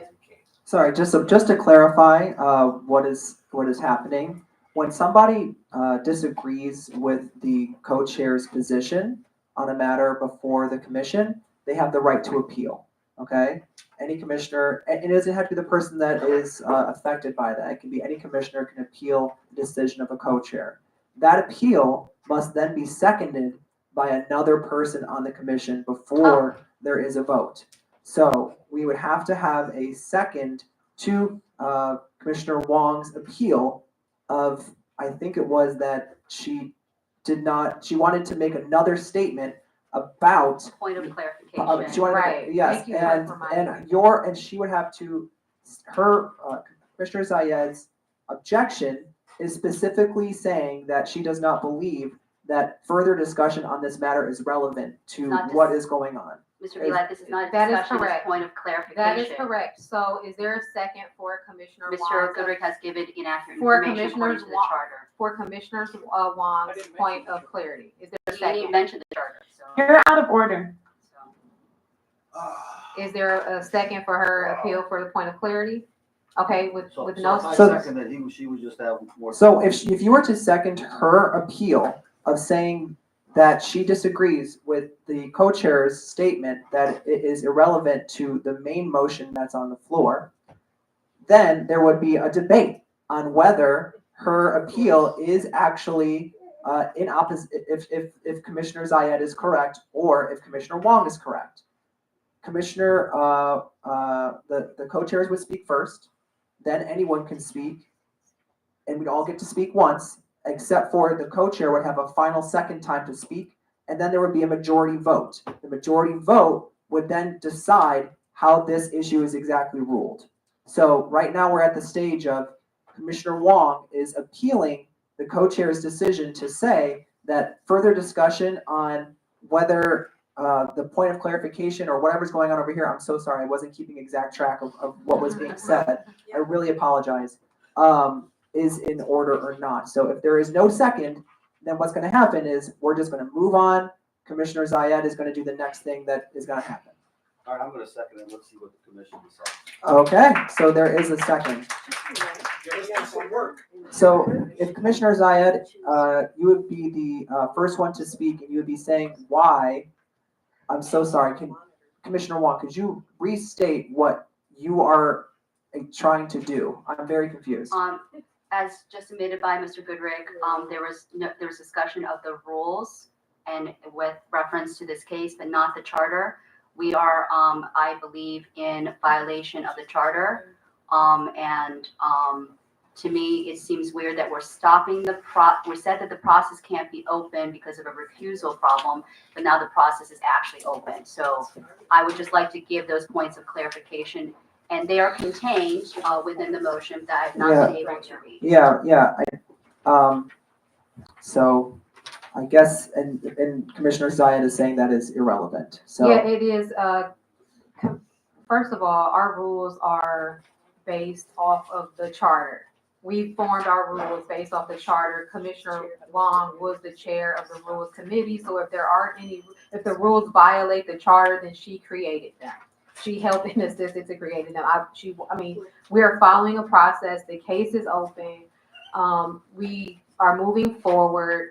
The person involved in the case came to our offices, spoke to the ED. We are moving forward. some of the claims that were made on Monday were clarified by the person that requested that we hear this, that is involved in the case. They requested that we look at all of the officers involved, not just one single officer. So it just validates the fact that the staff is doing the right thing with requesting all of the case files. And we are moving along. We are doing everything we are supposed to do. Anything that Commissioner Wong needs, she could request in an email to the staff. She does not need to do this motion. There's no reason for us to be doing this and portraying to the community like something is not being done, because everything that can be done is currently happening. There's no complaints from the person that we are helping in this matter. So I don't understand what Commissioner Wong's issue is, but this is just not relevant right now for what we need to do. And it did not pass committee. Can I speak? I'll speak after. So my comment is that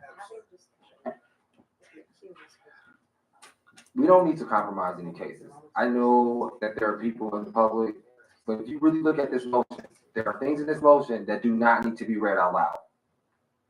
There are things in this motion I'm just saying, if you want to bury a case, then support passing this motion.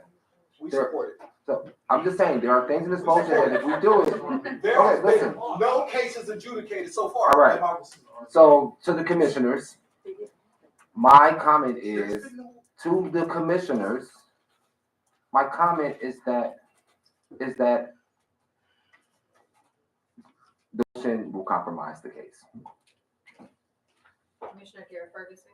I just want to put on record that when this motion came before us on Monday, when we were at committee, this motion was withdrawn by the author of this motion because there were some of us, myself and Commissioner Trur, who offered a version of this bill to be passed with friendly amendments, because many of us were concerned about how it is currently written, how it would not only jeopardize the actual integrity of the case, but also moving forward, that it also would not allow the accountability committee, which has to review all these, to do it in the proper procedure.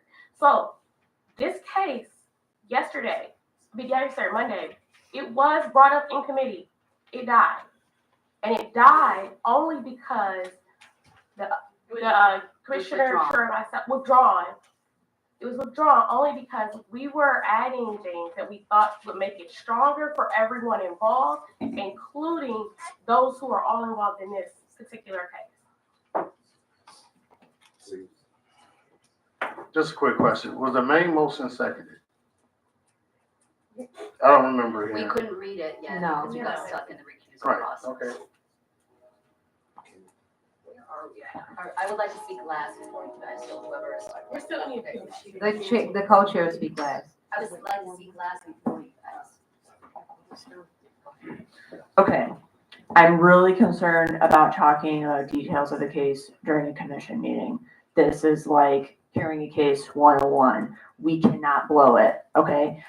To the public, if you want to draw at me after the meeting, I'm totally cool with that, because discussing the details of the case would be a huge mistake for us to do. And we have multiple staff members, commissioners telling you that the case is moving forward. And if you don't want to believe us, again, talk to us after the meeting. You could call our bluff on this. I invite that. Like, please. But we should not discuss details of a case during this meeting. Like, please don't make that mistake.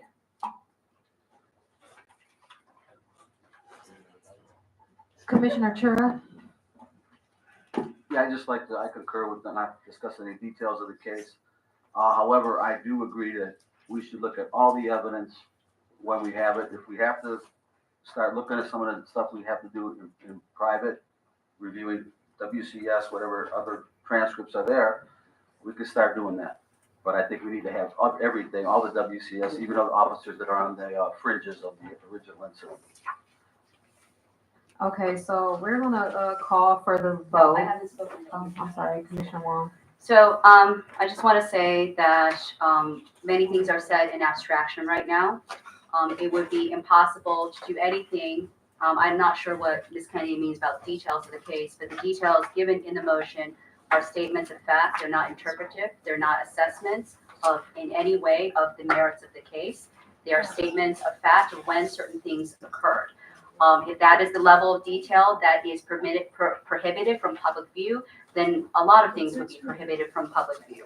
I want to say that the reason why, this is to hear cases that are appealed to us from the community is the number one duty under the charter for this commission. I'm imagining it's number one because it's listed first. Maybe I'm wrong, maybe they put the last one first. And it clearly says that the commission can intervene at any stage of the proceeding. What I would like to ask the co-chairs, it does say that, and if I was able to read my motion. I'm not saying, I never said that it didn't say. Okay, please. I would like to ask, you mentioned that there was some type of meeting that you talked to the complainant or got information from the complainant on Monday. I believe we have the complainant here, and you're saying the complainant requested different things than what I'm requesting in this. What would you say? I just want to clarify what this meeting was and who was in the meeting. May I? Edie Goodrich. Okay. So again, you guys established rules, right? The rules are as follows, just so the community's clear. When we receive a complaint, it is the staff's duty to prepare that complaint before it is heard before this commission. It is to gather all the facts, to bring everything in place, right? This particular complaint started from two sources, both received within at the beginning of this year. Okay, one of them is the person who was the arrested person in the OPS complaint that was generated, Mr. Tolbert himself, right? As part of that process, because there was some, whenever there's a clarity issue, it's standard to call that person back and ask them questions about what are their expectations, what exactly is their complaint. Today, I had the opportunity to meet with Mr. Tolbert, and he was very clear. He wants no stone left unturned, and he wants this done right by us. Right meaning, if it takes a little more time, so be it. We need to look at every piece of evidence, all of the facts, and every officer involved in this case. That was his mandate to clarify his complaint. So there is no need to rush a motion. We are already doing that per the rules, preparing it for accountability committee, which is where the case would be heard first. We are currently developing the evidentiary hearing procedures, which will be done right about the time we are probably done prepping this case. So we will be able to move to a hearing as quickly as possible. It should be very important to everyone in this room to make sure that it's done right. And to the point already made, it is not incorrect to say that anything in this motion can be done via email. We can expand a records request. If we want to send notifications to officers and parties per the charter, all it has to do is be done directed to staff to do that. It doesn't have to be through a motion. It could be through an email sent to my office to notify X, Y, and Z per the charter, and we will do so. So there's a lot of things that are angering people in this audience that just aren't true today. Are there any examples of this process happening before? She would have to give you the floor, sir. Yes. Do you have a question? Yes. Are there any examples of this process happening before in the history of this commission? Because to act like we need to wait for a process that has never happened before in any case, and after hearing the commission itself say that the authorities are not participating in the thing, is to say we got to wait for something to be perfect. It'll never be perfect, so therefore it'll never happen. Okay. So there is no logic to the reason of you telling the public that we should wait to cross the T's and dot the I's for something when it will probably never happen, just like all the rest.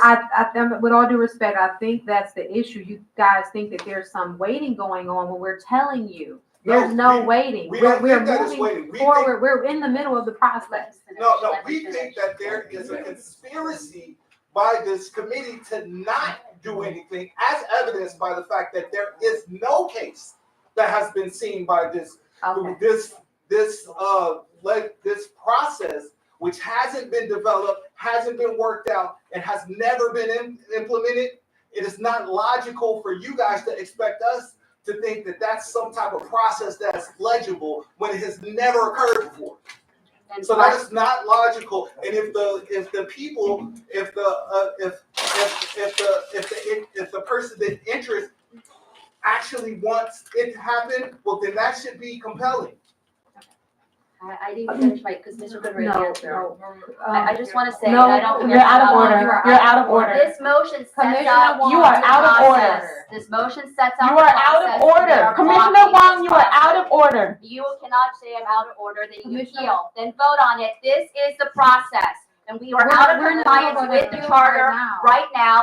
They are contaminating this case by Commissioner- starting the process Okay, outside let's of call the for the charter. vote of the appeal. And sir, we do hear your concerns, and our office hours are on Monday from 4 to 4:30 till 5. If you want to come in and have a discussion, we can discuss that with you. So we're gonna call for the vote of the appeal.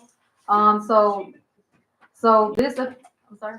I'm confused about the vote. Okay, so the vote is to override the chair on Commissioner Wong's wanting to have discussion about clarity to what Mr. Goodrich said. So Commissioner Adams, Nay. Commissioner Benito, Nay. Commissioner Chura, Nay. Commissioner Garrett Ferguson, Nay. Commissioner Kennedy, Nay. Commissioner Reeves, Nay. Commissioner Van Leer, Nay. Commissioner Wong, Aye. and Commissioner Zayed. Nay, it passes. I mean, it fails. I'm sorry, it fails. 10 to 1, 2, 3, 4, 5, 6, 7, 8 to 1. Okay, it does not pass. Let's move on. So we're moving on to the next item on the agenda. But we have to vote to table the motion. Oh, let's see. Okay, you know what? Let's just see if there's a second. Well, no, she could. Well, She would have to read the you're motion. saying to table it, so someone has to say to table it, because it's on the agenda. Yeah, we'll have to, but not table it. Postpone for, Postpone. Yeah, but, someone put forth a motion to post. Postpone for what? Commissioner Wong, would you consider withdrawing the here's the motion? mic. It's never been introduced. I couldn't. I mean, yeah, and that was the thing, But it's on the agenda, so you can't skip over an agenda item without. voting on it. So what I would say is, we have two options here. You could, option one, postpone to a time certain. So you would say, we would have this be on the agenda for the next main meeting, okay? Or you could say, you would like to make a motion to postpone this indefinitely, which means that it would not come back to the commission at another time. Now, if that gets approved, that doesn't mean that somebody couldn't come back in March and then submit the motion again. You would have to postpone indefinitely every time. So you really have two options. Someone would make a motion to postpone for a time certain to hear this again at the next full meeting, or you would say, motion to postpone indefinitely, which means it would be removed from old business at the next meeting. See what I'm saying? Or they could send it to committee. Or yes, or you could do, that's a good option too. Option number 3 is make a motion to refer this motion back to accountability committee. I move to refer this motion back to the accountability committee. Second. Okay, is there any discussion or debate? Martin, could I have clarity if it doesn't pass through accountability, it can be introduced again to the main commission, right? There's nothing preventing that because the only thing that has to go through committee is rules. There is nothing preventing any commissioner from bringing a motion at a main commission meeting. Okay, so let's, Benito?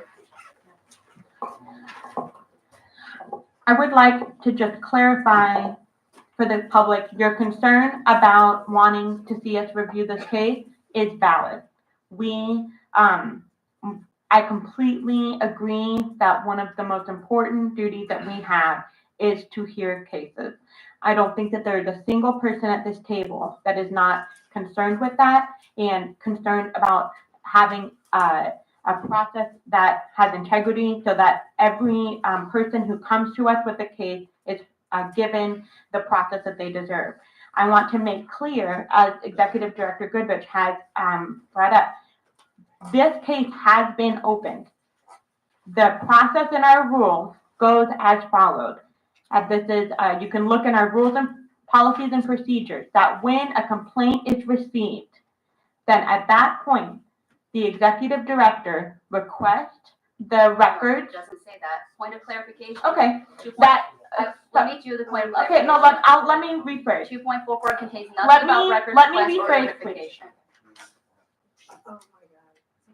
Okay, We are out of compliance with the charter and Yeah, our you're- procedure. you are out of order. I'm speaking.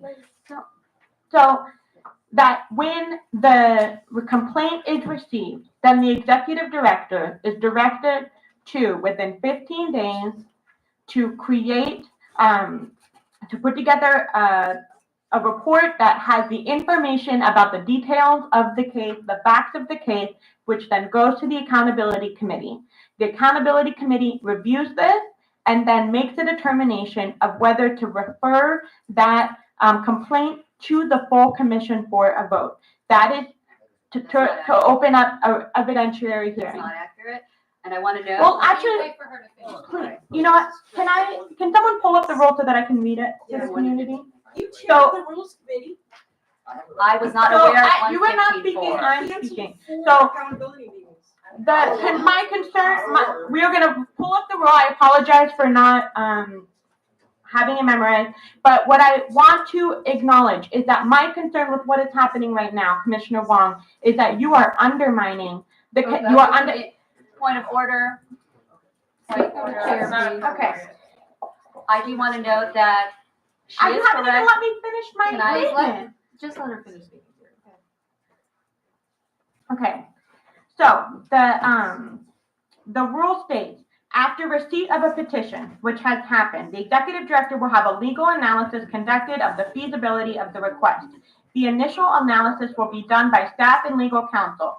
Legal counsel shall be a CPC staff attorney or counsel retained by the law department when requested. We have a staff attorney, so that will be done with the executive director. Has the offense and summary of the facts of the case as used to determine the discipline. Has the disciplinary process been completed at the time of the petition? Has due process been followed? Has the complaint reached the stage where it is eligible for review by the CPC according to the law, contract, and policy in place at the time of the discipline in the city of Cleveland? The items included in this analysis are a brief summary of the incident and known facts supporting the discipline decision, the time and date of the administered discipline, and how the complainant's age may affect the ability of the case to be heard by the commission, an impact analysis on any pending criminal or civil cases related to the discipline, a general opinion on the feasibility of the case based on past and prior discipline decisions utilizing the same disciplinary matrix, any special notations, novelties, or concerns about the case, and a recommendation for either pursuing or not pursuing the petition. This analysis shall be completed within 15 days of receiving a petition. Once completed, the analysis shall be discussed and voted upon in a police investigations, discipline, and accountability committee meeting. If no committee meeting is scheduled, one shall be scheduled for the specific purpose of publicly discussing the petition and analysis without delay. Witnesses related to the discipline case shall not be called at this point. The committee will then vote to approve the petition and proceed with an evidentiary hearing before the entire commission or to deny the petition. A majority vote of the committee will carry a motion related to the petition. So, as the way that our rules list out this process, the executive director creates, with the legal counsel, creates a summary of the facts, creates an analysis that is then voted on by the committee as to whether to hold an evidentiary hearing that will be heard by the full commission. So what this motion is doing, and what is my concern with what is happening right now, is we are is the implication that this case is not open. I assure you, this case is open. The executive director has submitted requests for records, the necessary disciplinary records, case records, in order to do this analysis. So why you are seeing this concern and us not wanting to address this motion is not because this case is not open. It is not because we do not want to ensure that this case is not heard. It is because with our process, this is supposed to go to the committee with all of the facts, and then that committee makes the decision about whether to hold an evidentiary hearing for the full commission. Going against that is contrary to our rules, and we are concerned that this may adversely impact his case. It is because we are concerned about making sure that this case is done correctly, not because there's some process that we haven't created yet. The process is created. There have been concerns. I watched the meeting on Monday. There were concerns raised by Commissioner Wong about wanting to change that process. The Rules Committee will gladly make any changes to that process. And I believe that I am concerned that this discussion is implying that this case is not open, and it is, and continuing to imply that it's damaging the reputation of this commission and misleading the public. May I speak now? Commissioner Wong. All right. Whether something is technically open and whether something is properly open are two different things. Right now, if you notice what they're speaking about, they speak a lot about our rules, but nothing about the charter. I will tell you, so let's address what she just read. Mr. Tober submitted his appeal to us on February 1st. I was not even given a copy as the accountability chair of that notice until February 15th.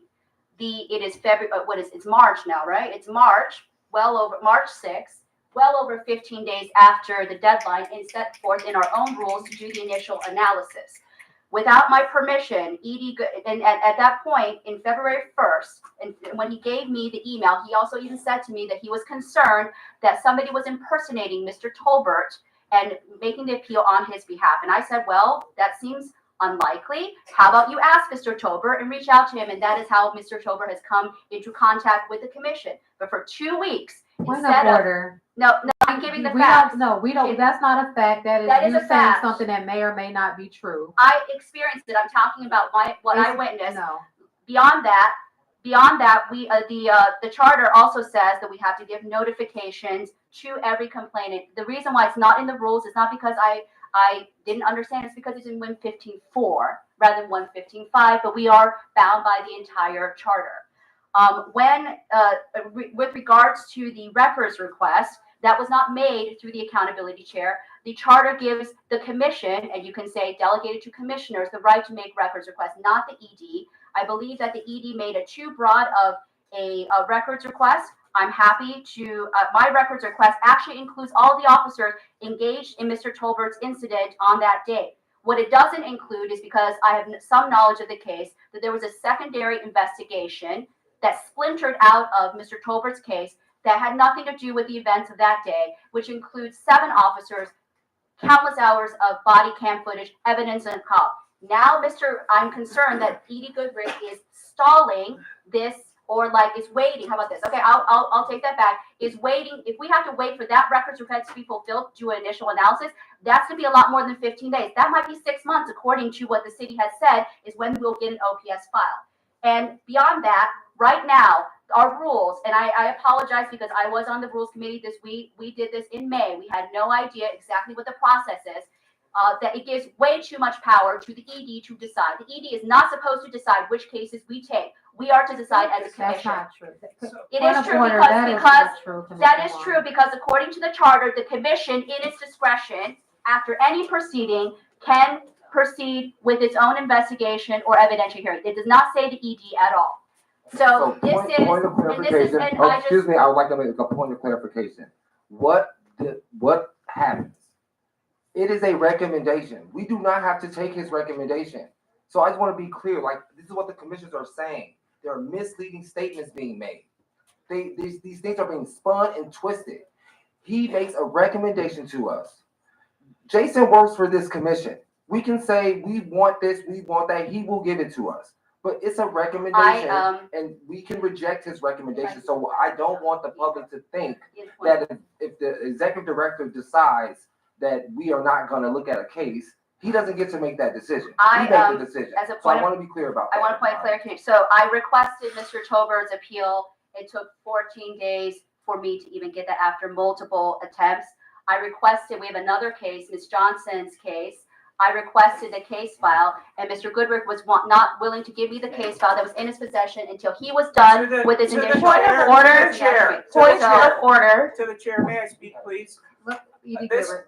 what does this have to do with the motion? There are countless Goodrich. accusations being made against me. The motion on the floor Mr. is Goodrich. to table or to send this back to committee. None of this is relevant to So- that, so, and I yeah. take I'd like what to is call for being a vote, said please. here is incorrect. I'll second. Okay. Second.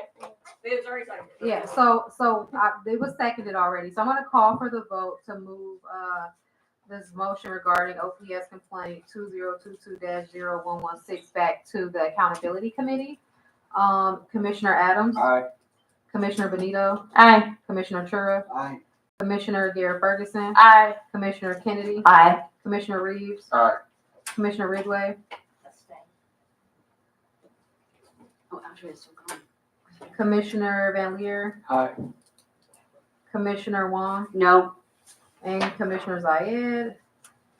Yes, so it passes, it's moving back to accountability.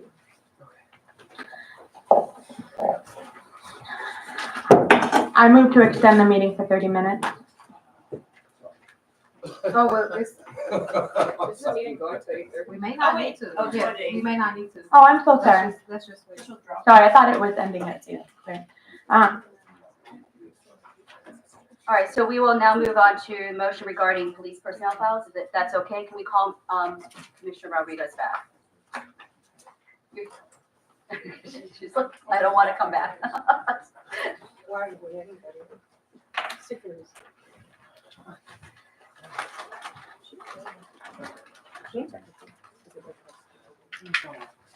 Welcome back. Thank you. If I may, so this is the motion regarding police personnel files. The context for this generally overview is that we found out through our records request that the division has dispersed its records across many departments and databases, and it will be said in the motion. So I'm going to read the motion now. This is also housed under accountability, and I'm sponsoring it. Whereas the chief of police, Dornat Drummond, in his memo, quote, objections to records requests from CPC to CBP to the commission's interim executive director dated February 1st, 2024, stated the requested information is distributed across multiple databases, including IA Pro, Law Enforcement Database, Brazos Software, LERMS, and Evidence.com, none of which are interconnected. Whereas the commission's charter grants the commission the power to, quote, request and timely receive without the need for making a formal public records request from other city departments and offices, including the Division of Police and Director of Public Safety, information relevant to the commission's duties that must be disclosed if requested under the Public Records Act. Whereas on September 3rd, 2021, ruling by Judge Solomon Oliver Jr. ordered that the city of Cleveland complete the commission's records request within 21 days. But the city has failed to comply with this ruling on a number of records requests, citing the dispersion of records across many databases and locations within city departments. Whereas the public also has an interest in the availability of employment records of public servants who are members of the Division of Police, and whereas transparency of records develops public trust. Now, therefore, the commission resolves as follows. The Division of Police will, within 90 days, create and maintain a consolidated personnel record for each employee that includes the following: the employee's training records, any commendations or awards, any records of complaints made internally or externally against an officer, a complete disciplinary history including full records of investigations, performance and promotion evaluations, all other records pertinent to the employee's career and ability to carry out their duties. 2, the file will cover the employee's career from date of hire until 6 years after date of separation from employment. The file will be compliant with and redacted in accordance with State of Ohio Public Records law. Any member of the public requesting the file must be provided access to or copies of the file in accordance with the Ohio Public Records Act. Do I have a second for this motion? I'll second the motion. Yeah. Pretty straightforward. Do we have any? Can I answer any questions? Yeah, me, just point of clarification. I guess I missed why. Why So, would you? yeah. So one of the kind of objections that the city has provided in our records requests, and also to direct kind of conversation with commanders, is that a lot of this information that we need for example, for Brady Giglio Group, a disciplinary file is dispersed across many locations and databases, so it's hard to consolidate.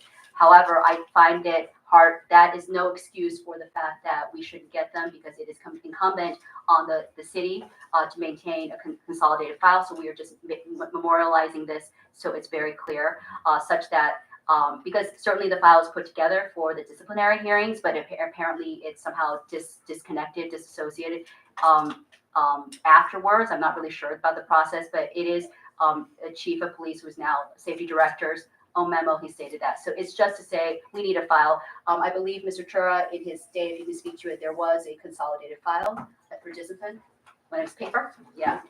The personnel unit should have all these, the majority of these records in an officer's file. We have Commander Carney here. I don't know if maybe we should ask him how this is being separated. For any time an officer went up on charges, all the files were held in the charging or hearing officer's office. He's the one who would present the case, like the division's prosecutor. So there was a complete file there. And I think if we looked at that, that would be probably, a lot of it would come out, the discipline would come out like that. So if Commander Carney could clarify what this is separated, or is it all in personnel, or what's the deal? I've never been a policeman in a long time, so you could probably answer this. Yeah, that's not accurate. I would just reiterate Director Drummond's memorandum. So you're dodging the question, right? You don't have an answer. Excuse me? You don't have an answer. I'm not asking about memorandum. I'm asking That's about understatement. where. I'm asking where the records are housed now. That's all I'm asking. In the databases that Director Drummond had stated. We don't maintain paper files. Okay. Not connected. It says it's not interconnected. Commissioner Benito?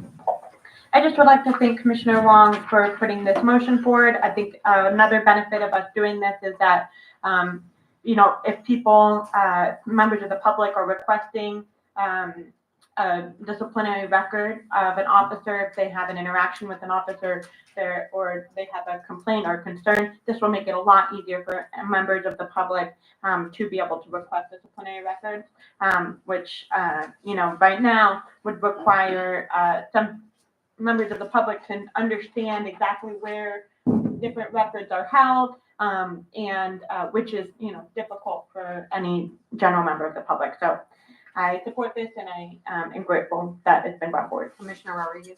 Okay, thank you. Yeah, and I will also encourage, if there are gaps, to definitely work with the policy committee to create something more concrete too. Well, this is the experience. I appreciate that. I don't know if Mr. Bandler has any comments, but this is the lived experience, shall we say, of the accountability committee. So we have a lot of more, I think, information through Mr. Chura about the disciplinary files, which is what we're mostly interested in, in the personnel. And I don't believe that anything that leads to law enforcement automatic data system, they could redact that, and it shouldn't take them that long to do it, especially if it's digital. I mean, it's just like there's still law. We should have. Can we call for the vote?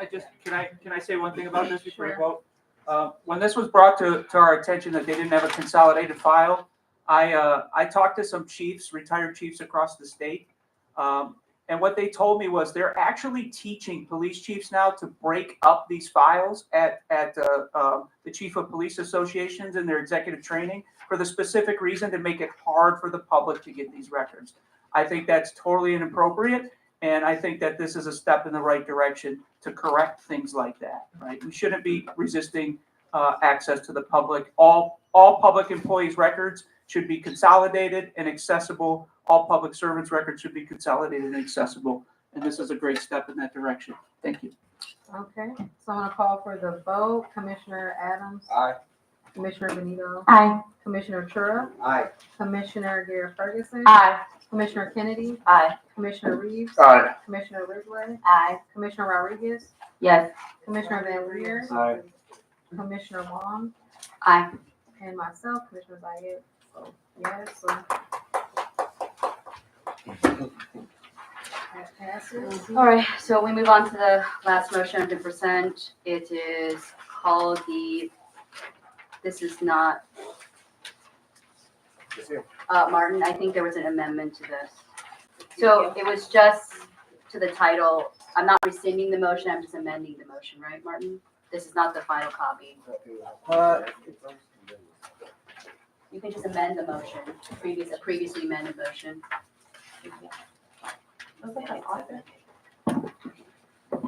Yeah, you would make a motion to amend something previously adopted. So you don't need to rescind it unless you want to remove something 100%. If you want to keep something but change something a little bit, you can do a motion to amend something previously adopted. As I said before, our rules trump the Roberts rule on this one, which would call for a typical 2-3. Our rules adapt that rule to being majority vote. Thank you. So I had already updated, I apologize, this is not the latest copy, but it would just be a motion to amend a previously adopted motion. And I'm just gonna read it now. So I don't think I changed. So whereas the commission passed it, this was a policy committee motion, and I just want to make an amendment from information that we have found. Whereas the commission passed the following motion in language on December 19th, 2023 by majority vote. It was the motion regarding GPL's notices, directives, and orders. Whereas the Cleveland Community Police Commission's charter grants the commission the power to have final authority over establishing policies, applications, and examinations by which police recruits must be sought out, recruited, and screened. And whereas the commission's charter grants the commission the power to have final authority over police policy, procedures, and training regimens. Now, therefore, the commission resolves as follows. By January 31st, 2024, the division and the commission shall establish a regular meeting schedule to discuss and review the creation of GPOs, divisional notices that impact police policy, and other orders or directives that fall within the scope of the commission's duties and authorities under Charter Section 115.5. Through these meetings and other means, the division shall notify the chair of the commission's policy committee, the commission's co-chairs, and the commission's executive director within 5 days when a change to any policy, order, directive, or notice that falls within the scope of this process and the commission's duties and authority is being considered or discussed, or when a new policy, order, directive, or notice is being created. This process shall apply to Cleveland Division of Police GPO meeting strategy sessions, planning meetings, and other discussions that will impact general policing orders, divisional notices that impact policy, or other directives that fall within the scope of the commission's duties and authority. Commissioners and commission staff to be identified by the commission at its discretion shall be included in meetings or discussions related to the revision or creation of such policies. No later than February 29, 2024, a process for final approval by the commission of such policies, orders, directives, or notices shall be determined by the commission, with the understanding that approval shall require passage by majority vote of the commission at a public meeting before such policies, orders, directives, or notices can be put into effect by the division. If the division considers a proposed change an emergency, the division must provide the commission with a specific timeline and a detailed justification as to why there is an emergent need for the new or revised policy. The commission co-chair shall consult with the executive director and the policy committee chair to determine whether they are in agreement. If agreed, the commission shall bypass committee work and call for a special emergency meeting of the full commission to consider the policy. All approved policies shall be signed by the commission's executive director. For the city of Cleveland, the safety director or the chief of police shall sign. So here, that was the previous motion.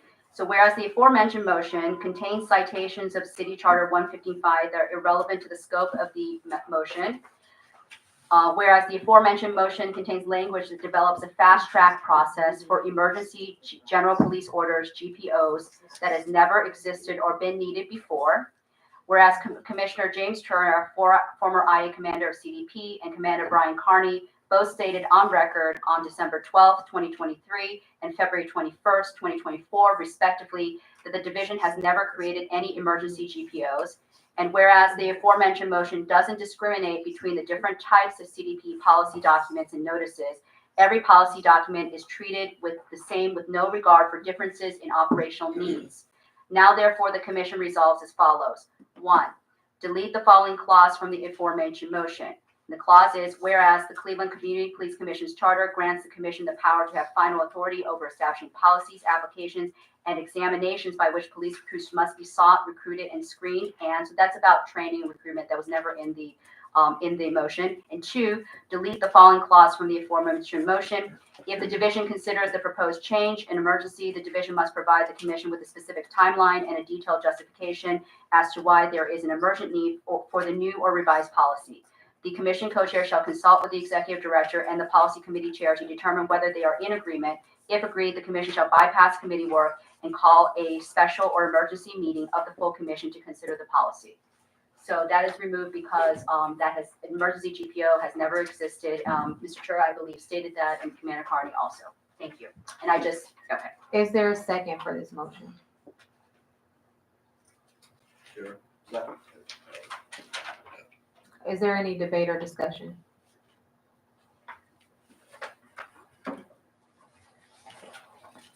I'm not sure I see the need for this. I mean, we have a process in place. It's been working. We've been meeting with the division. We've been working through, we have, a lot of work to do in that committee.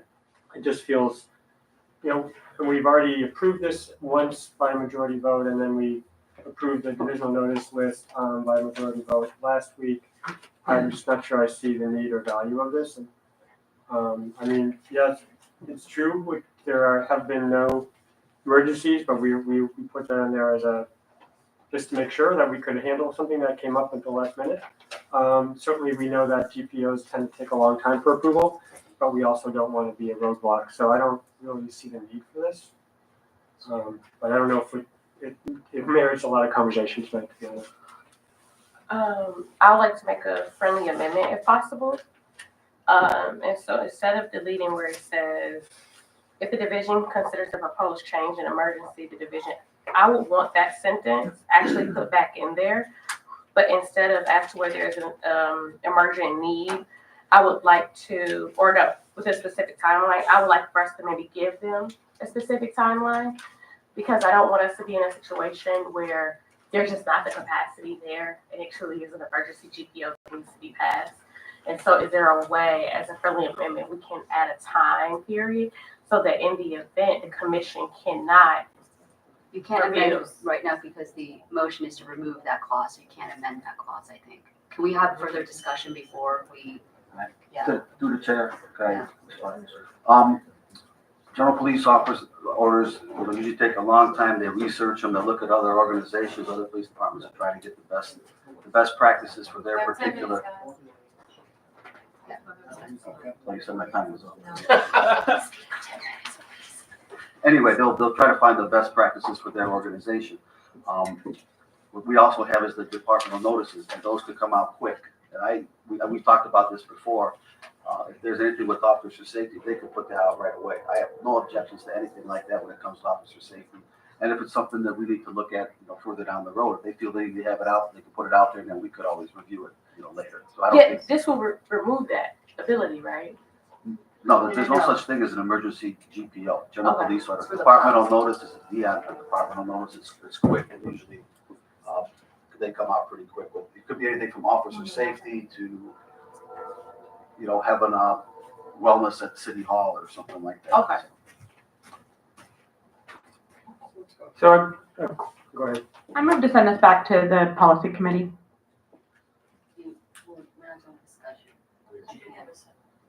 I'll second that.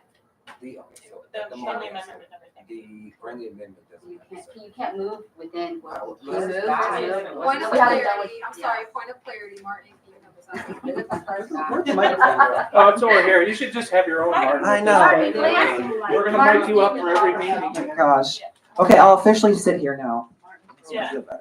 Sorry, camera. Martin, give us your rules. All right, so we had a amendment on the table from Commissioner Garrett Ferguson. And I do not think that was seconded, so we should not have had a discussion past that. So if someone wants to second her amendment, please do so now. You seconded my motion. Oh, I'm sorry. Is there a second to her amendment? One last call. Period. Her amendment dies. We go back to discussing the main motion. Thank you. So can she make a motion within the main motion? Can I move to send it back to committee? Yes, so now, thank you. The next step was for a motion to refer this back to which committee? The policy committee. To the policy committee. Is there a second for that? Second. Okay, you go back to taking your job over. I'm so sorry. No, thank you. So now, is there any discussion or debate about sending this back to policy? Commissioner? Commissioner Benito. I'll just explain why I'm voting why I made this motion.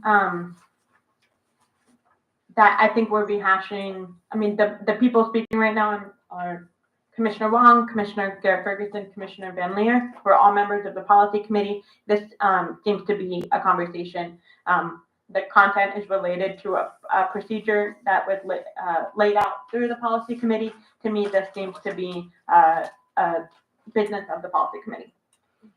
Commissioner Rodriguez? Okay, so what I would say is that I think everything is a draft, right? So this is our first iteration. I'm pretty sure we're going to continue to revamp the process. And I think it makes it very hard to continue to have meetings and execute business if every meeting we're constantly doing friendly amendments and constantly changing our motions. We have to give it some time to see. There might be other changes that are needed. So while I do understand various concerns, I will highly have us consider every meeting when we don't like something, or we may feel very different perspectives about it, that we allow some time to allow this to unfold, so that will allow us to just do it all at one time. Commissioner Wong? All right, I want to address the first point. This motion was from January 24th, I believe, it was sent out then. If there was discussion about this, I don't know why it could not have been had to the chair in the last month. It seems like we're editing the original motion, but we're not addressing the core issue of this motion, was to remove something, a procedure that I believe Edie Goodwin came up with this as a solution. That's never been needed. And Mr. Chura has already stated, if for an emergency, you would just do a direct. Are we talking about the motion to table? But I want also, okay, sorry, I will stay on topic. And the other two is, you said that the 4 members of the policy committee are here, so why not deal with it right here rather than putting it back to the policy committee? I will remind people, this motion never went through the policy committee, so I'm bringing it to the same table upon which it was first voted upon. And I don't understand why we are delaying it by going back to policy. Okay. No, this is a different one. Okay, Commissioner Wong, do you have anything else? So that is, and so again, it just seems like this is a simple delay. You're, point heard. Okay, Can I so we're just say gonna a call. point of information? So I would just like, especially to put it on record, that this was brought forth on December 13th. Clearly, the co-chair stated that we would not place it on the agenda because we had bylaws and various issues, and then it was brought forth to the policy committee as well as a meeting with the police department. It was not. It was never in Okay, policy so committee. we need to make a motion to extend the meeting by 30 minutes. Can we do No, that? I move to extend the meeting by 30 minutes. Second. Okay, can we call a vote for that? She says no. Yeah. You need a paper? No, we have. Okay, Commissioner Adams? Aye. Commissioner Benito? Aye. Commissioner Chura? Aye. Commissioner Garrett Ferguson? Aye. Commissioner Kennedy? Aye. Commissioner Reeves? No. Commissioner Ridgway? Aye. Commissioner Rodriguez? Aye. Commissioner Van Leer? Aye. Commissioner Wong? Aye. And I, Commissioner Diane, vote yes, so it passes. Point of clarification, are you planning to have another public comment period or no, just we're going to? No, we don't have it, it's not on the agenda. Okay, so, I'm gonna, So now we have to vote on Whether we can Yeah. send it. so I'm gonna, call the vote for sending this motion back to, or this discussion back to policy committee. Commissioner Adams? Aye. Commissioner Benito? Aye. Commissioner Chura? Nay. Commissioner Garrett Ferguson? Aye. Commissioner Kennedy? Aye. Commissioner Reeves? Nay. Commissioner Ridgway? Aye. Commissioner Rodriguez? Aye. Commissioner Van Leer? Nay. Commissioner Wong? Nay. And Commissioner Zayed, yes. It passes. So it goes back to. What are the numbers? Yes. What were the numbers? 7 to 3, no, to 4.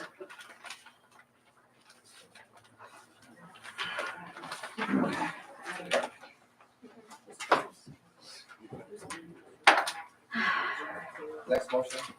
I move that the commission enter into executive session to discuss the discipline of a public official. Second. Do we need to add an amendment that Martin will stay? Does that need to I think we can invite Martin. be? Okay.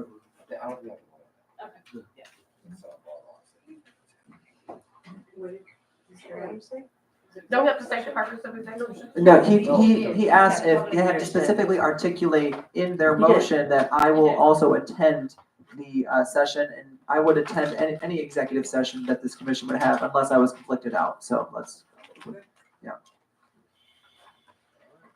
You gotta vote, you have to vote to go into executive session. You also have to discuss it too. Okay, so the motion was seconded. Is there any discussion? So I will openly waive my rights. This, I believe, is the discuss the discipline of me. And I still, after 3 months of living in suspense and being stressed out by this, I've still never received any charges as to what I'm being accused of. I've never had any private conversations with Ms. Benito and Mr. Van Leer, who were the two people that sponsored the motions. All I know at this point is that I am being alleged of canceling meetings and also speaking, not being perceived as not speaking as politely as I intended in emails. And beyond that, at that point, when the commission tabled the original 2 motions for process, and we're tabling things for process on other things right now, Ms. Benito and Mr. Van Leer went into committee and defied the will of the full commission and voted on the same issue. So my concern is, you voted in Rules Committee to remove.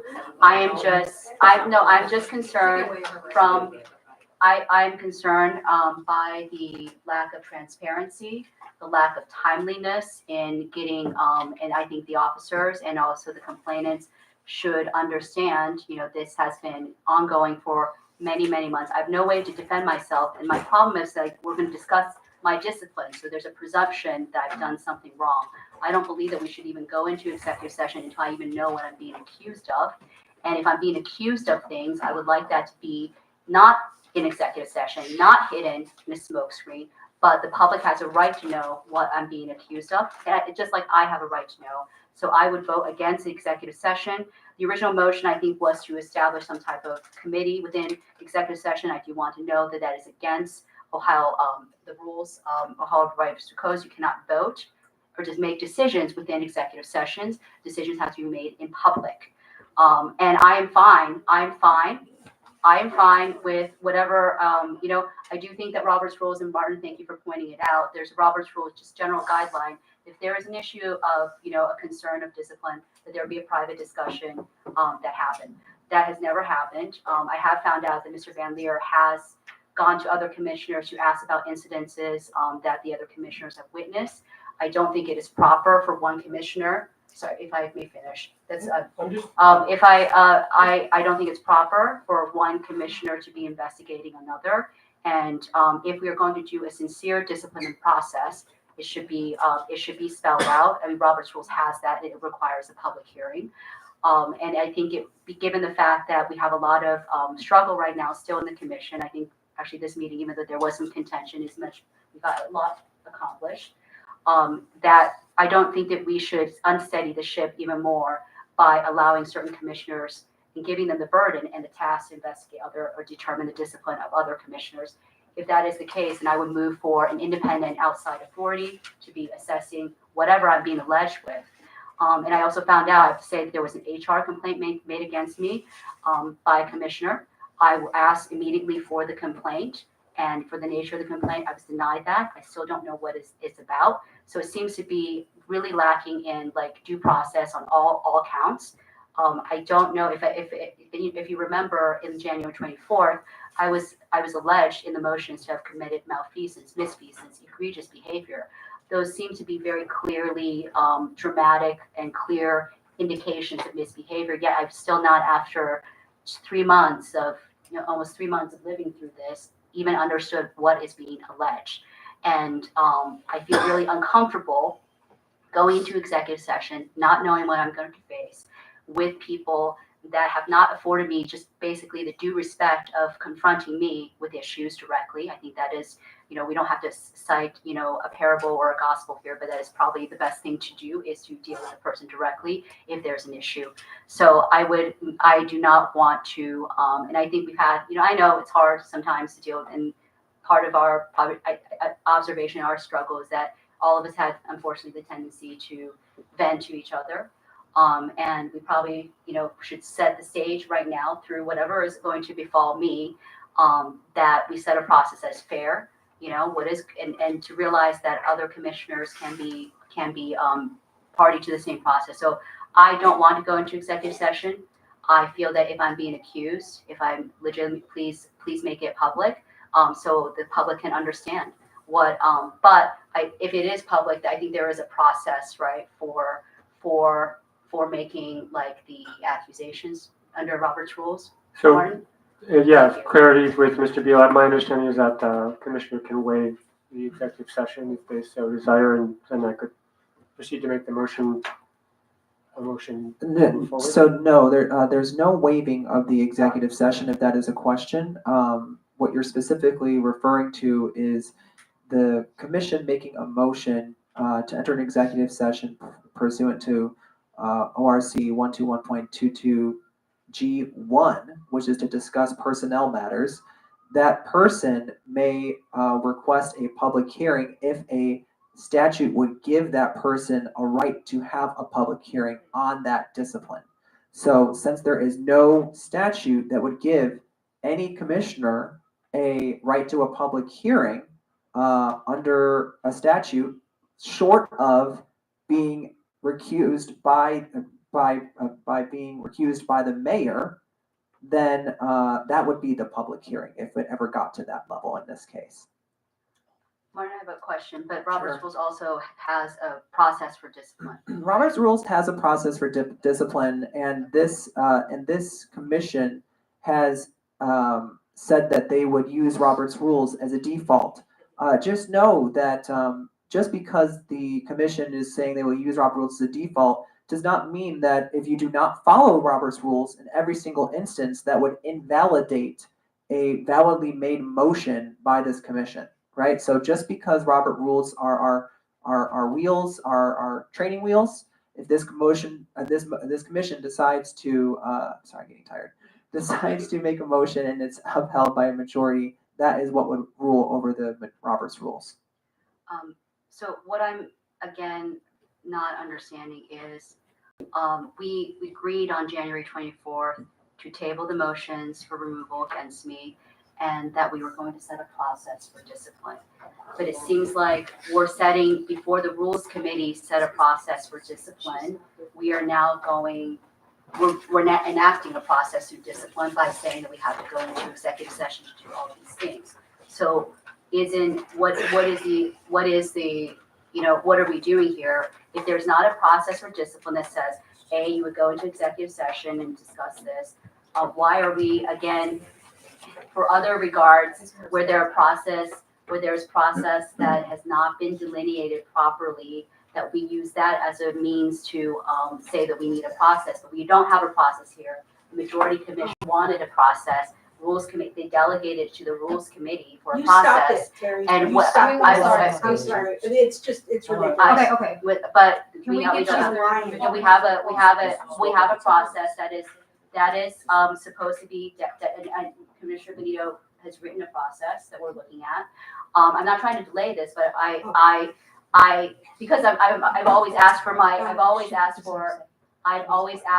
my charges, and the delay has been caused not even knowing what is being alleged against me. I think that's a very bad practice for other commissioners. And again, if it seems like it's a predetermined process because we're going to discuss my discipline, so that seems to be predetermined that I've done something wrong. I've never been interviewed by anybody for this.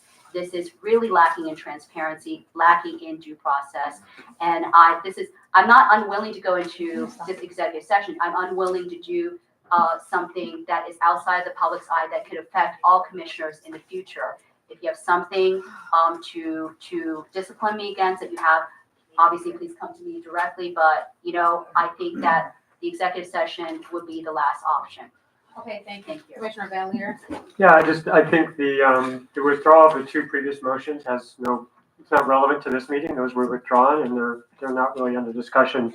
The new motion, I mean, to go into executive session is to discuss what a process might look like and to establish a fair process. So that would be my goal with this, and I think that's what's been discussed, and I'm hopefully following both sunshine law and To clarify, Robert's rules. I'm so sorry to interject. I know there's a line. To clarify, the executive session would be limited to talking about the exact discipline at hand, and it could also include talking about how that discipline moves through the processes that are currently in place, okay? Any discussion about how this should look, what are possible actions outside of that process that would exist now is not covered under the executive session. So we will be limiting our conversations specifically to this matter, what this commission wants to do on this matter. And if that would go beyond what has currently been set up, then we have to have that in front of the body. So I want to point for clarification. Oh, You okay. have to discuss, so what Mr. Van Leer said was not true. It was not to discuss a broad process because it says the discipline of a public official, specifically me.